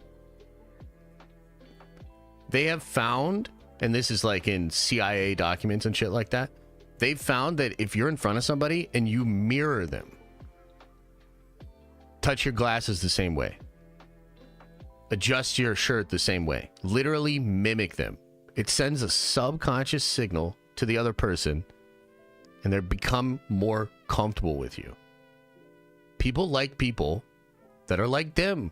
That's why a lot of friend groups are all people that are very similar. So you take that into the PR, right? And you're like, okay, well, what does this mean for PR? Well, it means if you want to be a 4-quadrant person that can sell tickets to all kinds of different people, you have to kind of blend in and just become a little bit more like these people. I think Tom Cruise is a great example of this. Tom Cruise is nothing like you or me at all. And yet, I do think the perception of him for a lot of people, if you take the Scientology shit out of here, if you look at the way most people think of Tom Cruise, they just think of him as a regular guy. I think that was part of the success of what the hell's the movie with the planes and all that shit? Well, Adam, you say if you ignore the giant cult thing, but think about this. How much does that hover around him? Really? Think about it.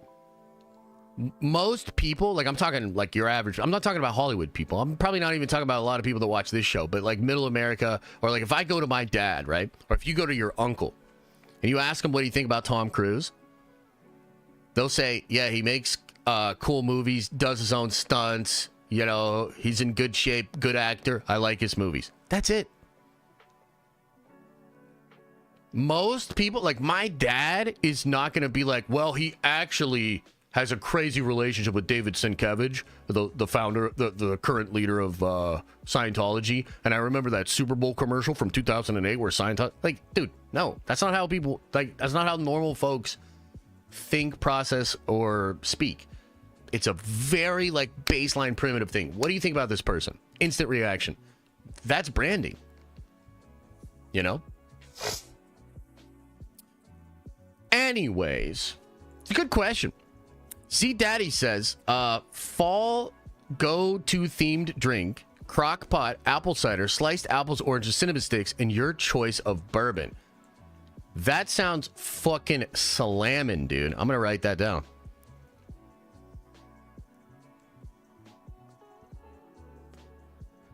Apple cider. Apple cider. Sliced apples. Or oranges. Cinnamon sticks. And my choice of bourbon. Might throw a little citron in there too. That sounds good. Callisto with a $10 holla. Thank you so much. So generous. I don't know much about 40K, but I've been hearing fans say Henry Cavill would be great as Titus. Do you agree? Or is there another character you'd like to see him play?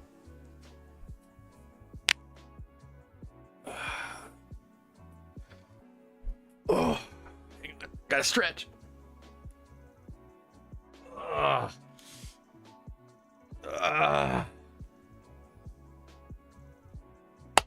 I'm so glad you asked.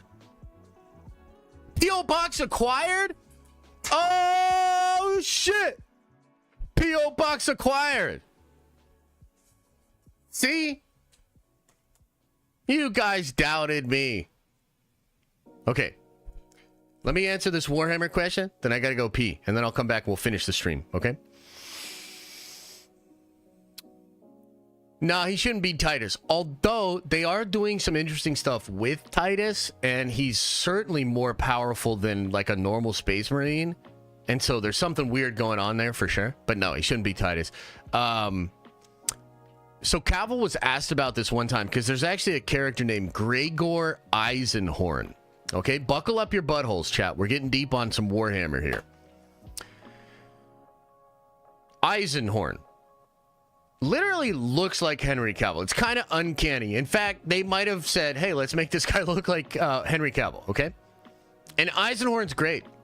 Great character, great series of books, leads into the Beckwin series, leads into some incredibly cool lore. However, Cavill was once asked directly about this because he looks like the guy. And he said, well, Eisenhorn's cool, but like when Valdor's right there, or one of the Primarchs is right there, that would be really tough. Because once I'm somebody in Warhammer, I'm that person forever. So with the Primarchs or with Constantine Valdor there, I don't know if I could just be like an Inquisitor.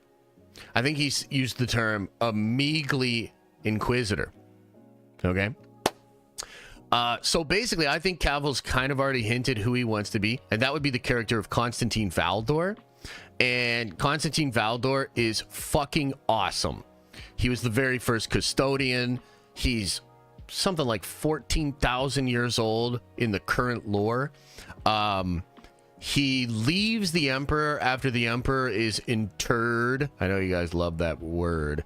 Interred on the Golden Throne.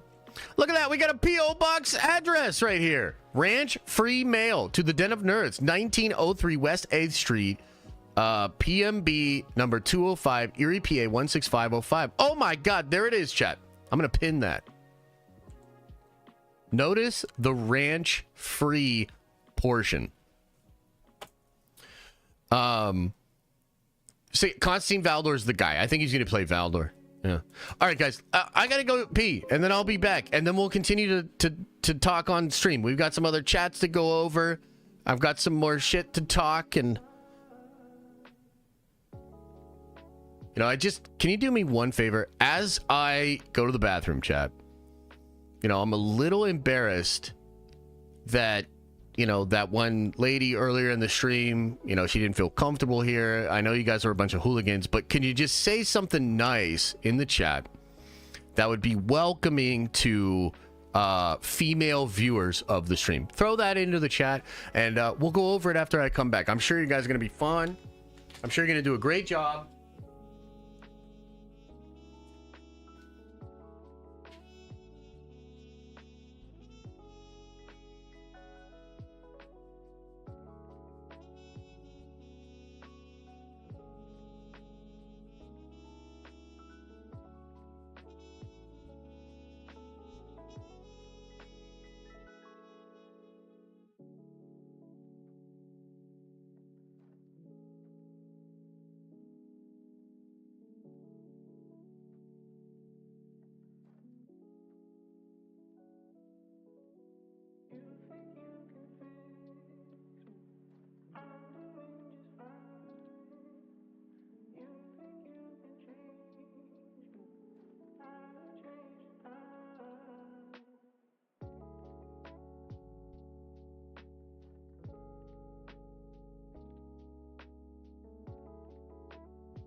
Oh my God, do I even want to look at this chat?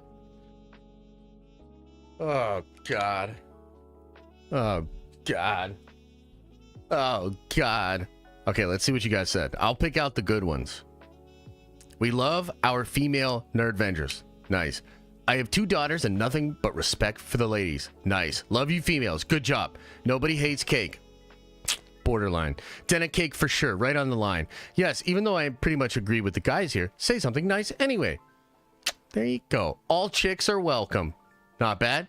Dennis Sims. Not bad. We're all Swifties here. Okay, not bad. We're pro-woman here that Josh sits down to pee. There you go. Have the same feelings I had when my bus driver... Wait, what the fuck? Hey there, ladies. Not what I meant. Lady nerds are goated. That's good. I will sometimes simp for lady nerds, to be honest. All right. You know, all right. Okay. We'll just leave it there. Not bad. Not bad. Not bad. Okay? Stop. We're good. We're good there. We're good there. Christian Harloff just posted his Agatha early reaction. Nice. Let's watch it. Should I catch up on... Let me catch up on... Wait, did I catch up on chats? Let me catch up on chats. Kyber... Remind me in a little bit here. Kyber Sith says, remember Halloween witch movies like Hocus Pocus? I do. Yeah, I do. Robin H with a $20 super chat. That's very generous, man. That's not cheap. Wanda is a gothic, tragic character, i.e. Frankenstein's monster. Del Toro, female leads, etc. Of course she has to suffer to be the villain. Her solo movie needs to be a gothic redemption story with Del Toro at the helm. I mean, I'm sold. I'm sold, bro. And I agree with you. I mean, I think that archetype works. And I think Wanda had a bunch of stuff perpetrated on her, and like most people, she then perpetrated that onto others. That's the cycle. Lou says Hugh Jackman, Ryan Reynolds, RDJ, Tom Hanks, Natalie, Emma Stone, Emily Blunt, Chris Pratt all come off as relatable and likable. Equal box office money. 100%. I agree with you completely. And that's a crafted image. You know what I mean? Vandolph the Black says, Necron Army, what do you think? They look so badass. I'm thinking about getting back into 40K and getting it together. I didn't hear you talk too much about them. Do you have any thoughts on that? Nerd Avengers for Life, Unity. I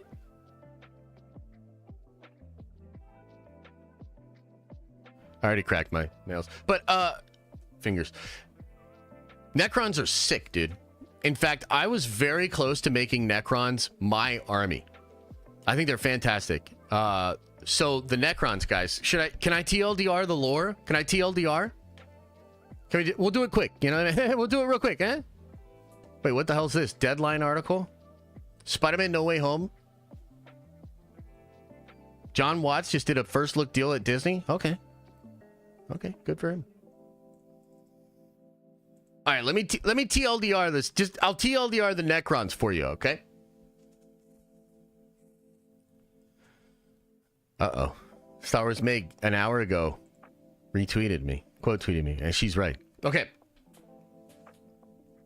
So the Necrons were a species that lived too close to their sun, and so they would all get cancer and die like way too early, way too fast. And it sucked. And they were like, yo, life kind of sucks, bro. Like, we just get up, we all live, and then our planet's obliterated, and we all get cancer, and we fucking die at like 20. This shit sucks. Okay. So then, like, they encountered these crazy these gods known as the Old Ones. Okay. And the Old Ones, like, the Necrons were like, hey, yo, what if you, like, helped us out and shit? And I think initially they were like, nah, man, fuck you. And then they, like, left. And then the Necrons got so fucking pissed that they were like, dude, even though we all get cancer and die at 20, fuck these gods. We're going to build up our empire and go out there and fuck shit up. So then eventually they find this other group of gods that are against the gods that first scorned them. Okay?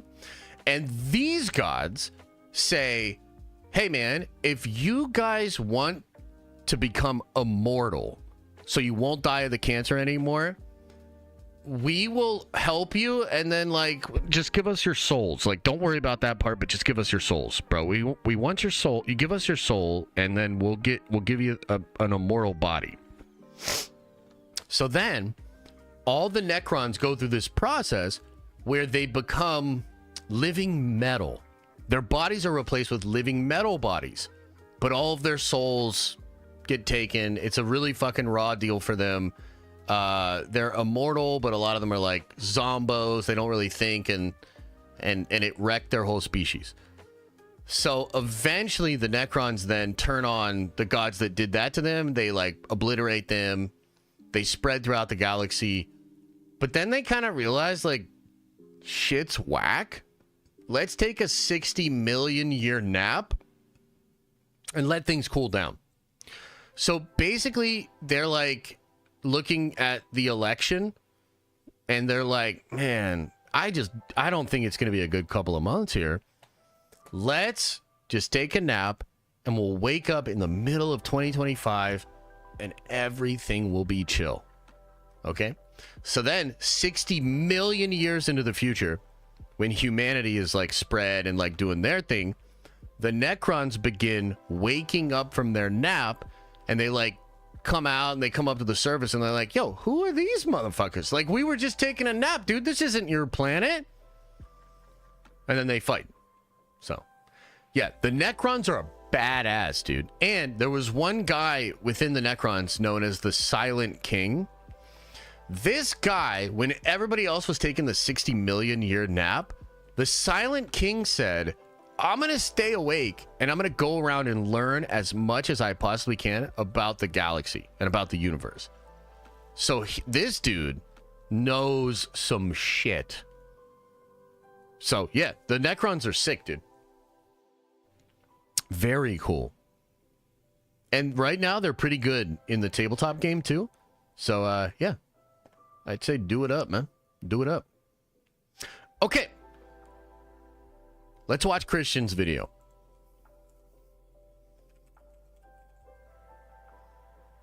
Christian Harloff. Immediate reaction. You're talking about 20 minutes ago? Okay, here we go.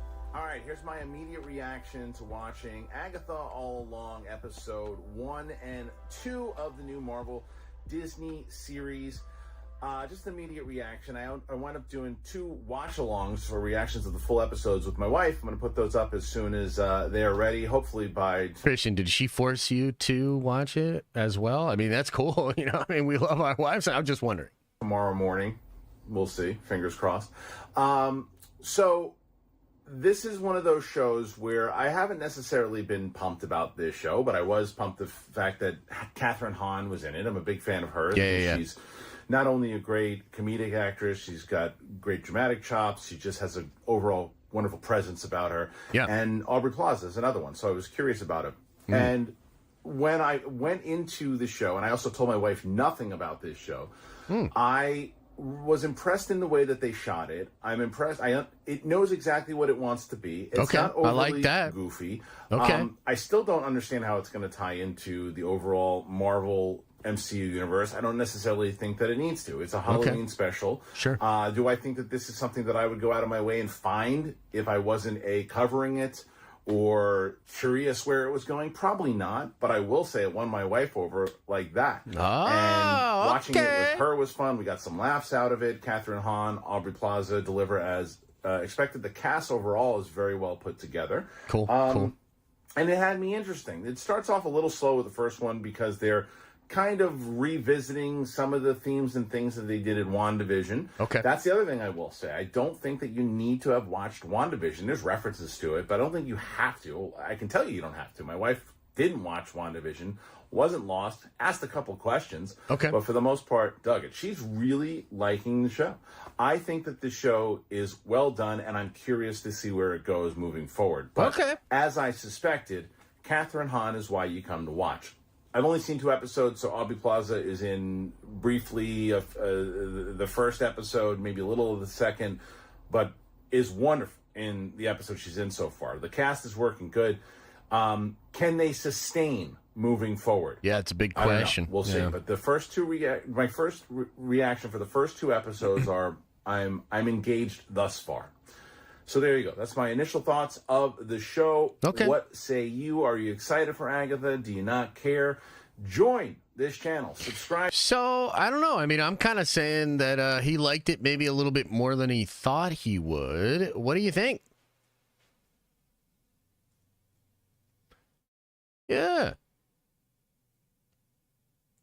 It's always interesting with these things, right? Because it's like, where do your expectations go? And maybe it's good to come in with low expectations because then you can be surprised. I was certainly surprised with Echo. So maybe I'll be surprised with this one. But I think, you know what I think, guys? And look, far be it for me to like tell you guys what to do. You know, you're all adults mostly, and you can you know, make your own decisions. But I'll tell you what I'm gonna do. I am going to give Agatha a fair shot. A fair chance. I will be seated. I'm going to have cozy snacks. I might have... What's that? What's the blanket thing that has the sleeves? Do you guys remember that shit? It was like it was like a blanket, but it had sleeves. So you could be like extra cozy. It was almost like a Snuggie? I mean, it sounds perfect for this show. Yeah, no, a Snuggie. I'm going to be snuggied up.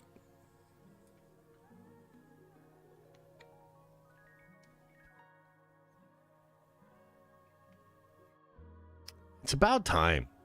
You know, it's about time we got a show with witches and lesbians and stuff.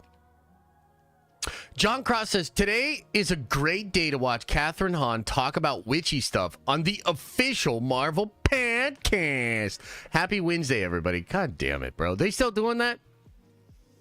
Are they still doing this official Marvel podcast?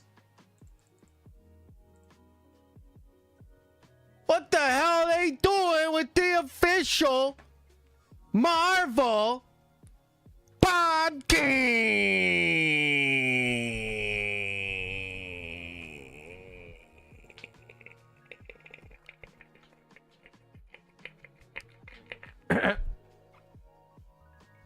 Yes. Yes, Queen. Okay. I feel like there was something else I wanted to talk about. I want to talk about Penguin versus Agatha.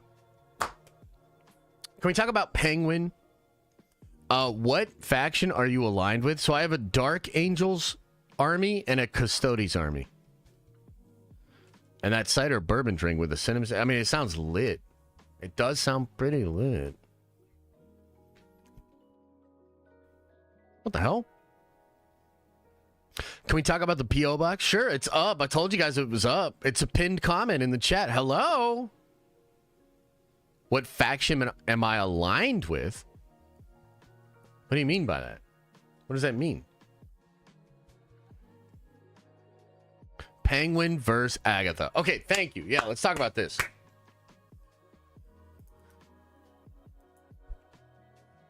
Custodes to your next army. That's sick, dude.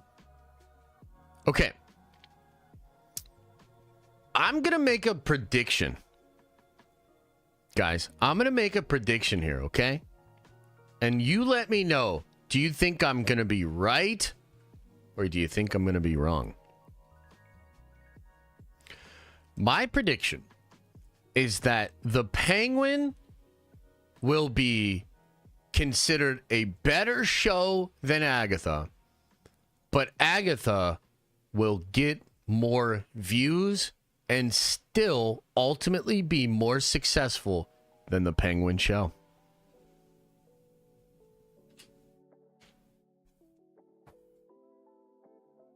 Yep.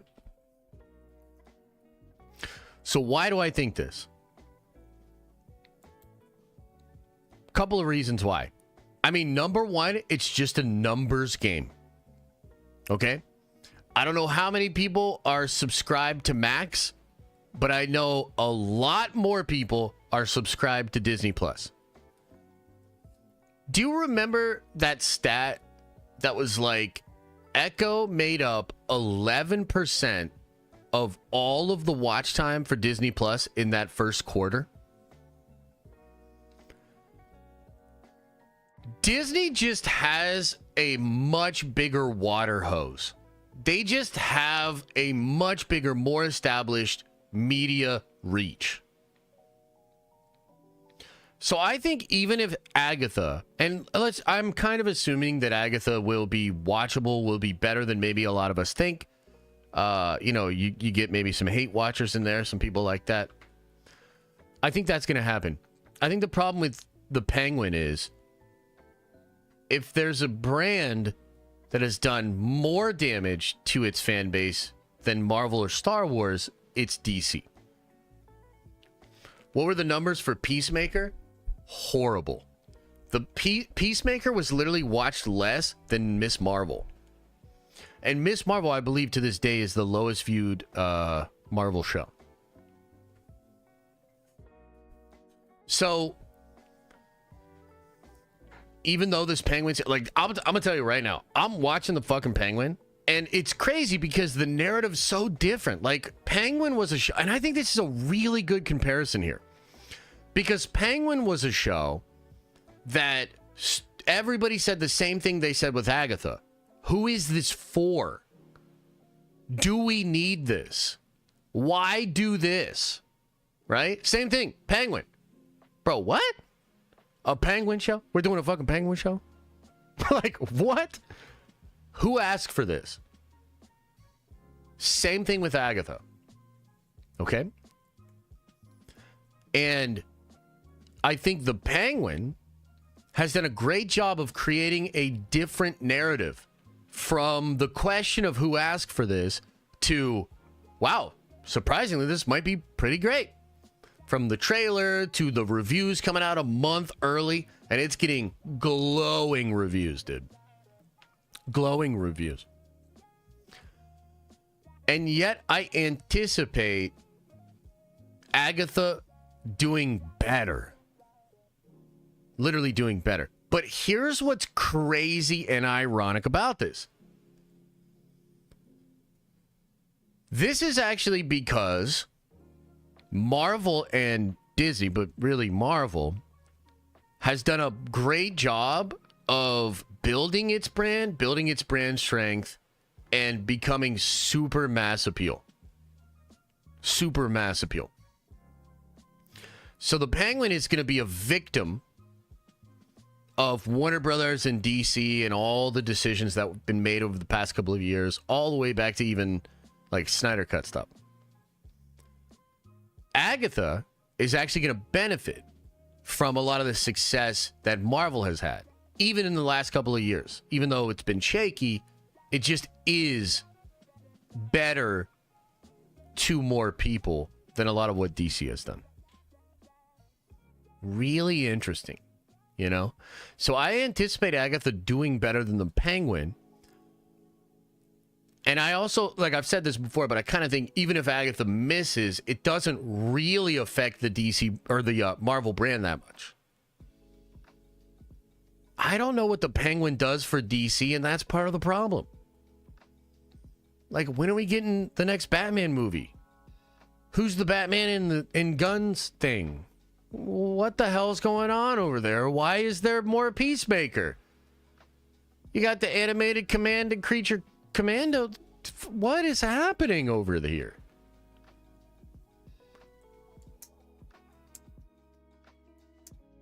So I think what I'm trying to say is, like,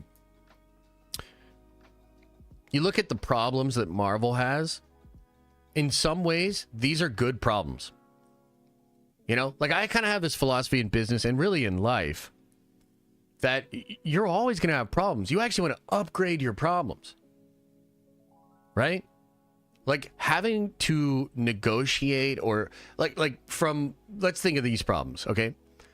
Marvel's problem is that they are the most successful brand on the planet, and they have tried some stuff in the last couple of years that has sort of divided and fatigued their audience. But they're still like the big dog. They're still, you know, whatever, right? Their problem is like, how do we create content that's going to live up to the expectations of the biggest fan base on the planet?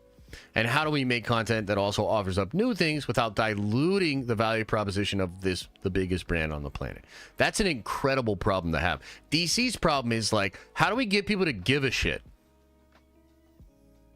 That's a bad problem. You see?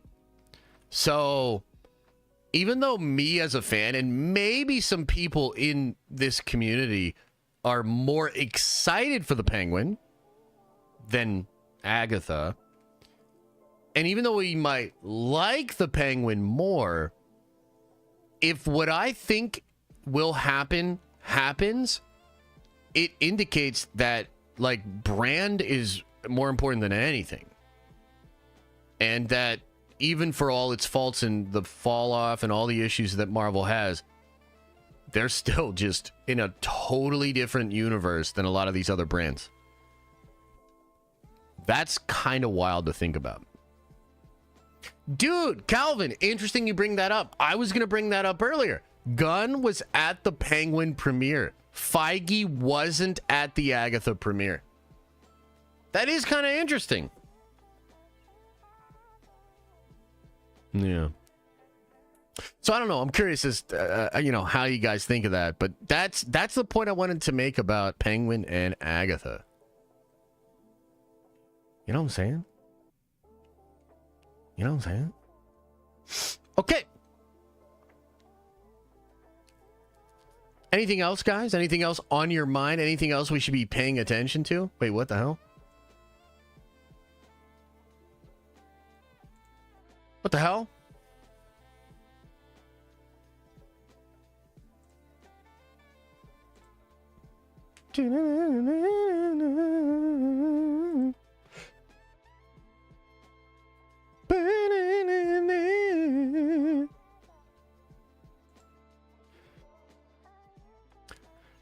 Josh, did you see the red carpet interview of Agatha Cast? He asked if it was the case. Marvel had said yes, it'll be signed up for a weird PR strategy. Yeah, we talked a lot about that earlier in the stream. I'm not going to rehash it, but you should check it out.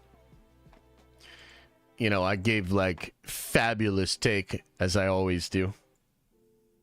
You know, pretty much the most in-depth, interesting, best take that could possibly happen. That's what I did. Oh, it's all good, brother. Just go back and watch on the replay.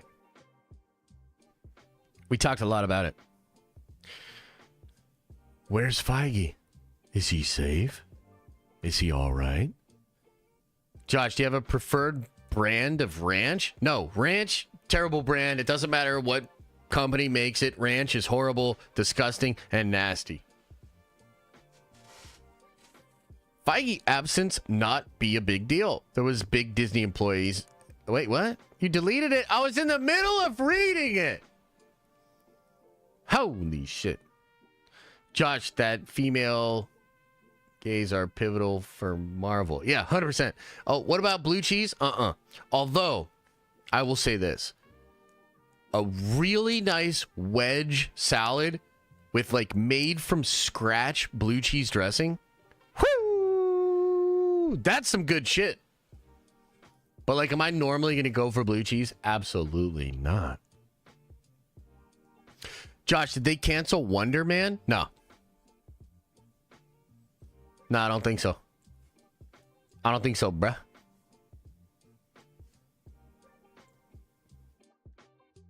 What do I think of the super grounded name, Oz Cobb? Yeah, I thought that was kind of stupid, but whatever. I mean, I get what they're saying. It's just like, dude, Oz Cobb is just as ridiculous to me.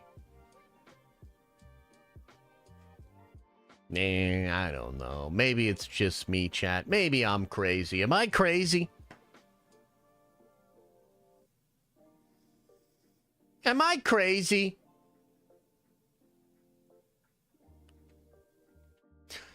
Josh, what do you put on your salad? I like a honey mustard dressing. I like an Italian dressing. I like a Caesar dressing. I like a Thousand Island dressing.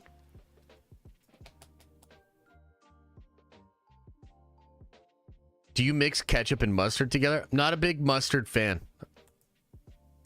I like Dijon. You're just a rascal. Of course. Of course. Am I a rascal, guys?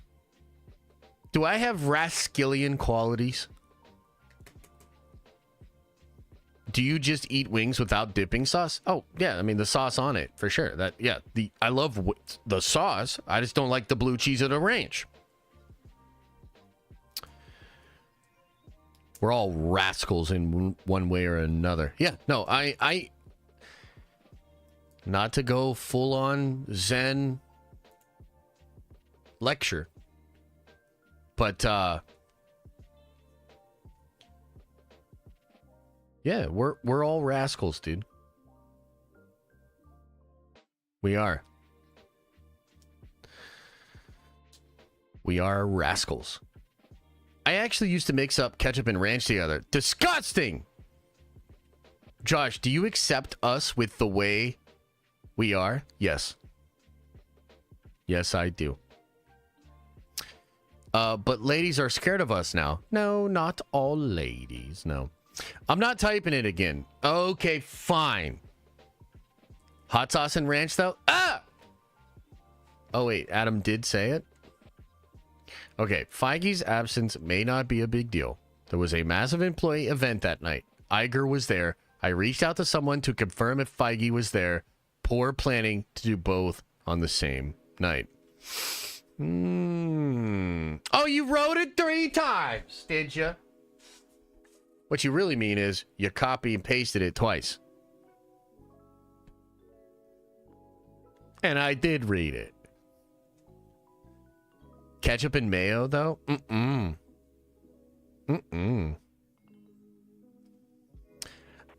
My Time to Shine said Aubrey Plaza might be playing Cynthia Von Doom. Who is she? No, she didn't. I'll hit her up right now and ask her.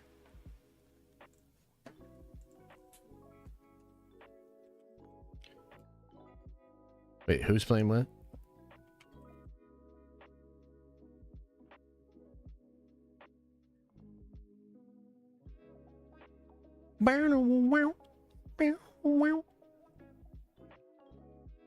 You know what? I heard somebody else said this earlier too, but I think a 60 million year nap would be fantastic. Maybe we could all take that, you know?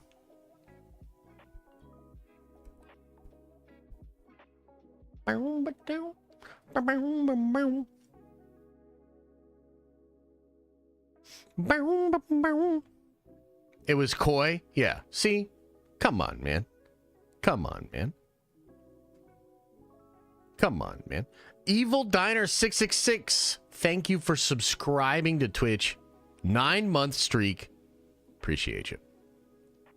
Yeah, that's the thing is I don't think there's going to be any connection to Doom in this show. It would be great if there was, but I don't think so, guys. I don't think so.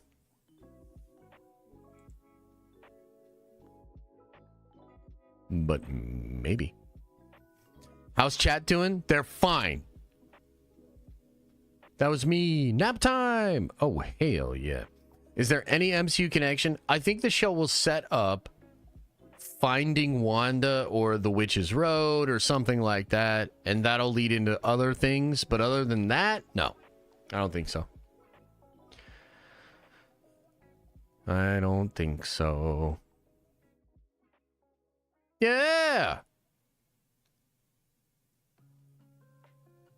If she's no Cynthia, she's probably Nightmare, Umar, or Morgan Le Fay. I saw your tweet about that earlier, Rob. I thought that was brilliant. I mean, yeah, I'd be down. I'd be down. I don't think she's going to be Nightmare. She could be Morgan Le Fay. She could also just be, like, connected to Mephisto or something like that.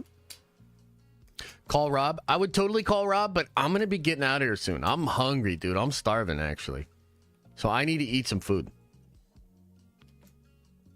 Dude, don't worry. We're going to collab with Rob again. It's not the end of our lives. How about them Broncos, though? Oh, yeah. Forgot that Rob's in Denver, isn't he? I mean, I got his address right here if you guys want. No, I'm just kidding. You're about to grab lunch soon, too? Yo, what are you doing for lunch? Vandolph says, is this just the wrong decade for this movie? See the previous super chat. It's about Necrons.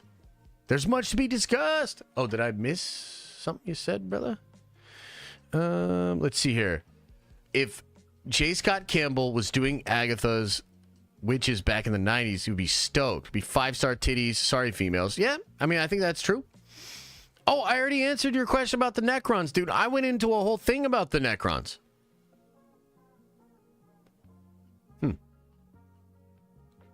Dude, you didn't hear my Necron thing? I went into a whole thing. Which universe wins? Marvel, DC, or Warhammer? It'd probably be Marvel. It would be close with the Warhammer universe. I'm pretty sure Marvel would fucking decimate the DC universe. But maybe not. Think an MCU DC crossover is inevitable? I think it's bound to happen. Maybe like 10 to 15 years from now. What stories do you think would be cool for that? I think, yeah, I'd say about 10 years. I think, yeah, 8 to 10 maybe. And yeah, that could be. Yeah, I will just say this, Vandal. The Necrons have incredible lore. Very cool. And yeah, I highly recommend that as an army. The models are sick.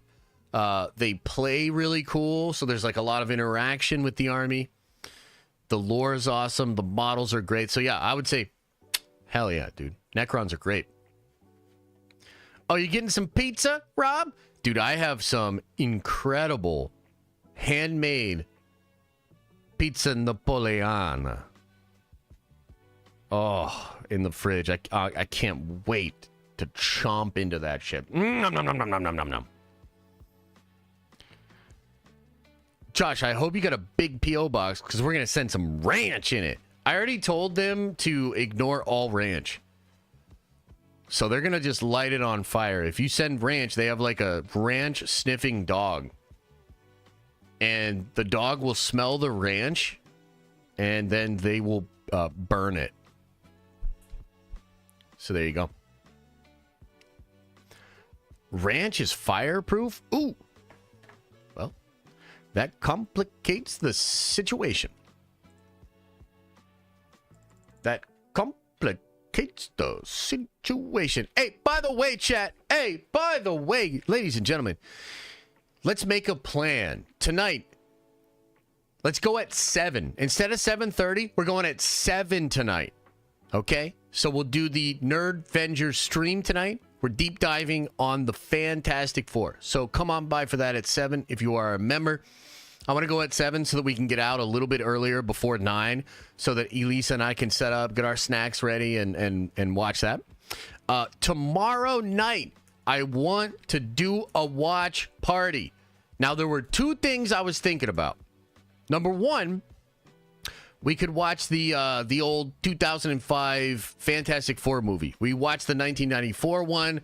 We could watch that one with Eon and Evans and Jessica Alba. We could watch that. Or I never finished What If Season 2. So I got to finish that at some point. So we could finish What If Season 2, or we could watch Fantastic Four. What do you guys think? Strange 78. We could do that. We got time, man. We got time. Watch the last 3 episodes of Wanda.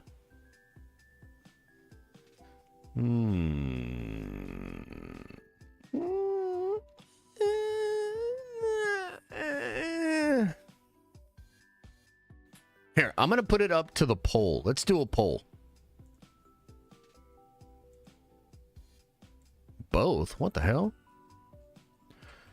What should we watch tomorrow? Watch Agatha? I'm watching that tonight. That comes out tonight. And we're doing a thing tomorrow. And you have the nerve to make fun of Campia's noises?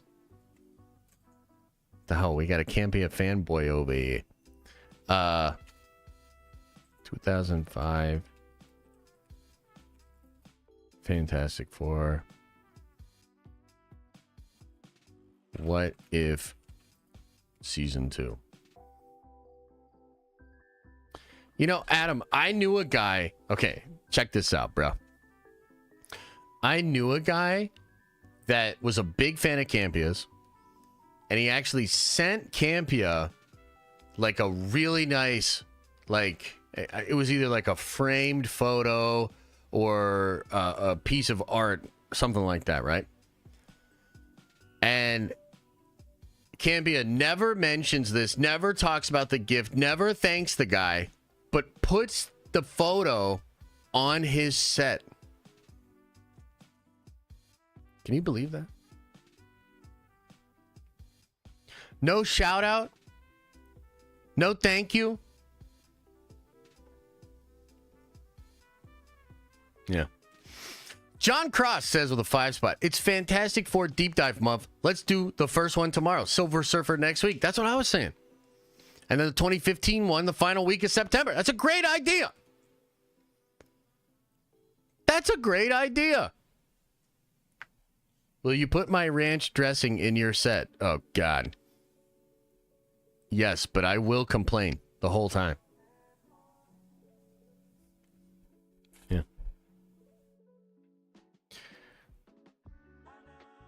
You're not watching the 2015? Come on. We watched the 1994, man. We're going to have fun. Wait a goddamn minute. Wait a minute. Is this real?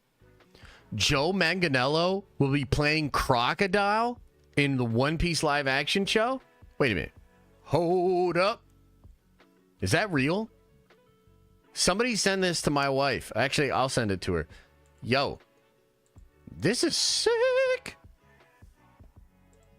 Oh, by the way, Aubrey Plaza will not be playing Doom's mom. And according to My Time to Shine Hello, oh, you already retweeted it? She's playing her mom. So she's Shine's mom. So just to clear that up for you.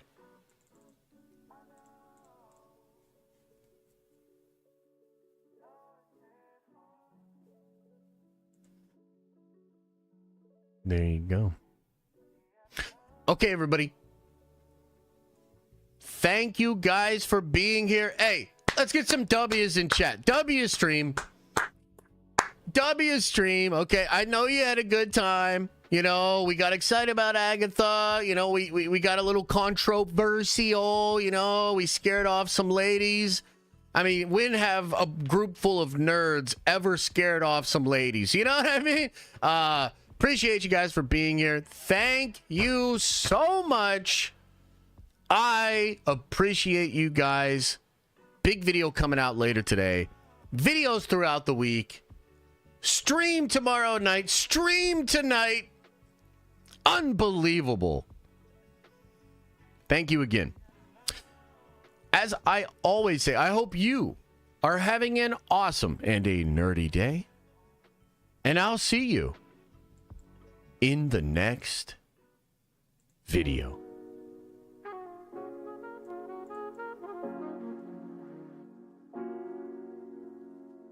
Oh, we do gotta watch the documentary.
I'm actually playing this saxophone. And you're probably like, wait a minute, how can you play while talking? Dude, I'm just that good.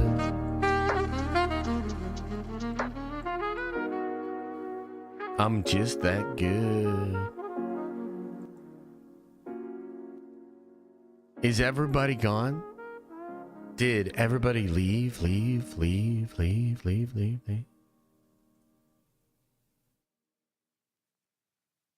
You know, I'm just going to make one request. And please, please don't take this the wrong way. But I'm going to need Marvel and Star Wars to stop making female-centric lesbian witch content. Okay? I'm sick of it. You know, I try to be chill. I try to keep it even keel over here. I try to make everybody happy. But the conversations around these shows are not great. Seriously, fucking stop, dude. Disney, stop! What the fuck? Okay, anyway. I'll watch the lesbian witch female-centric show later tonight, and I'll let you know what I think. Remember, open up your third eye and wash out your stinky bud.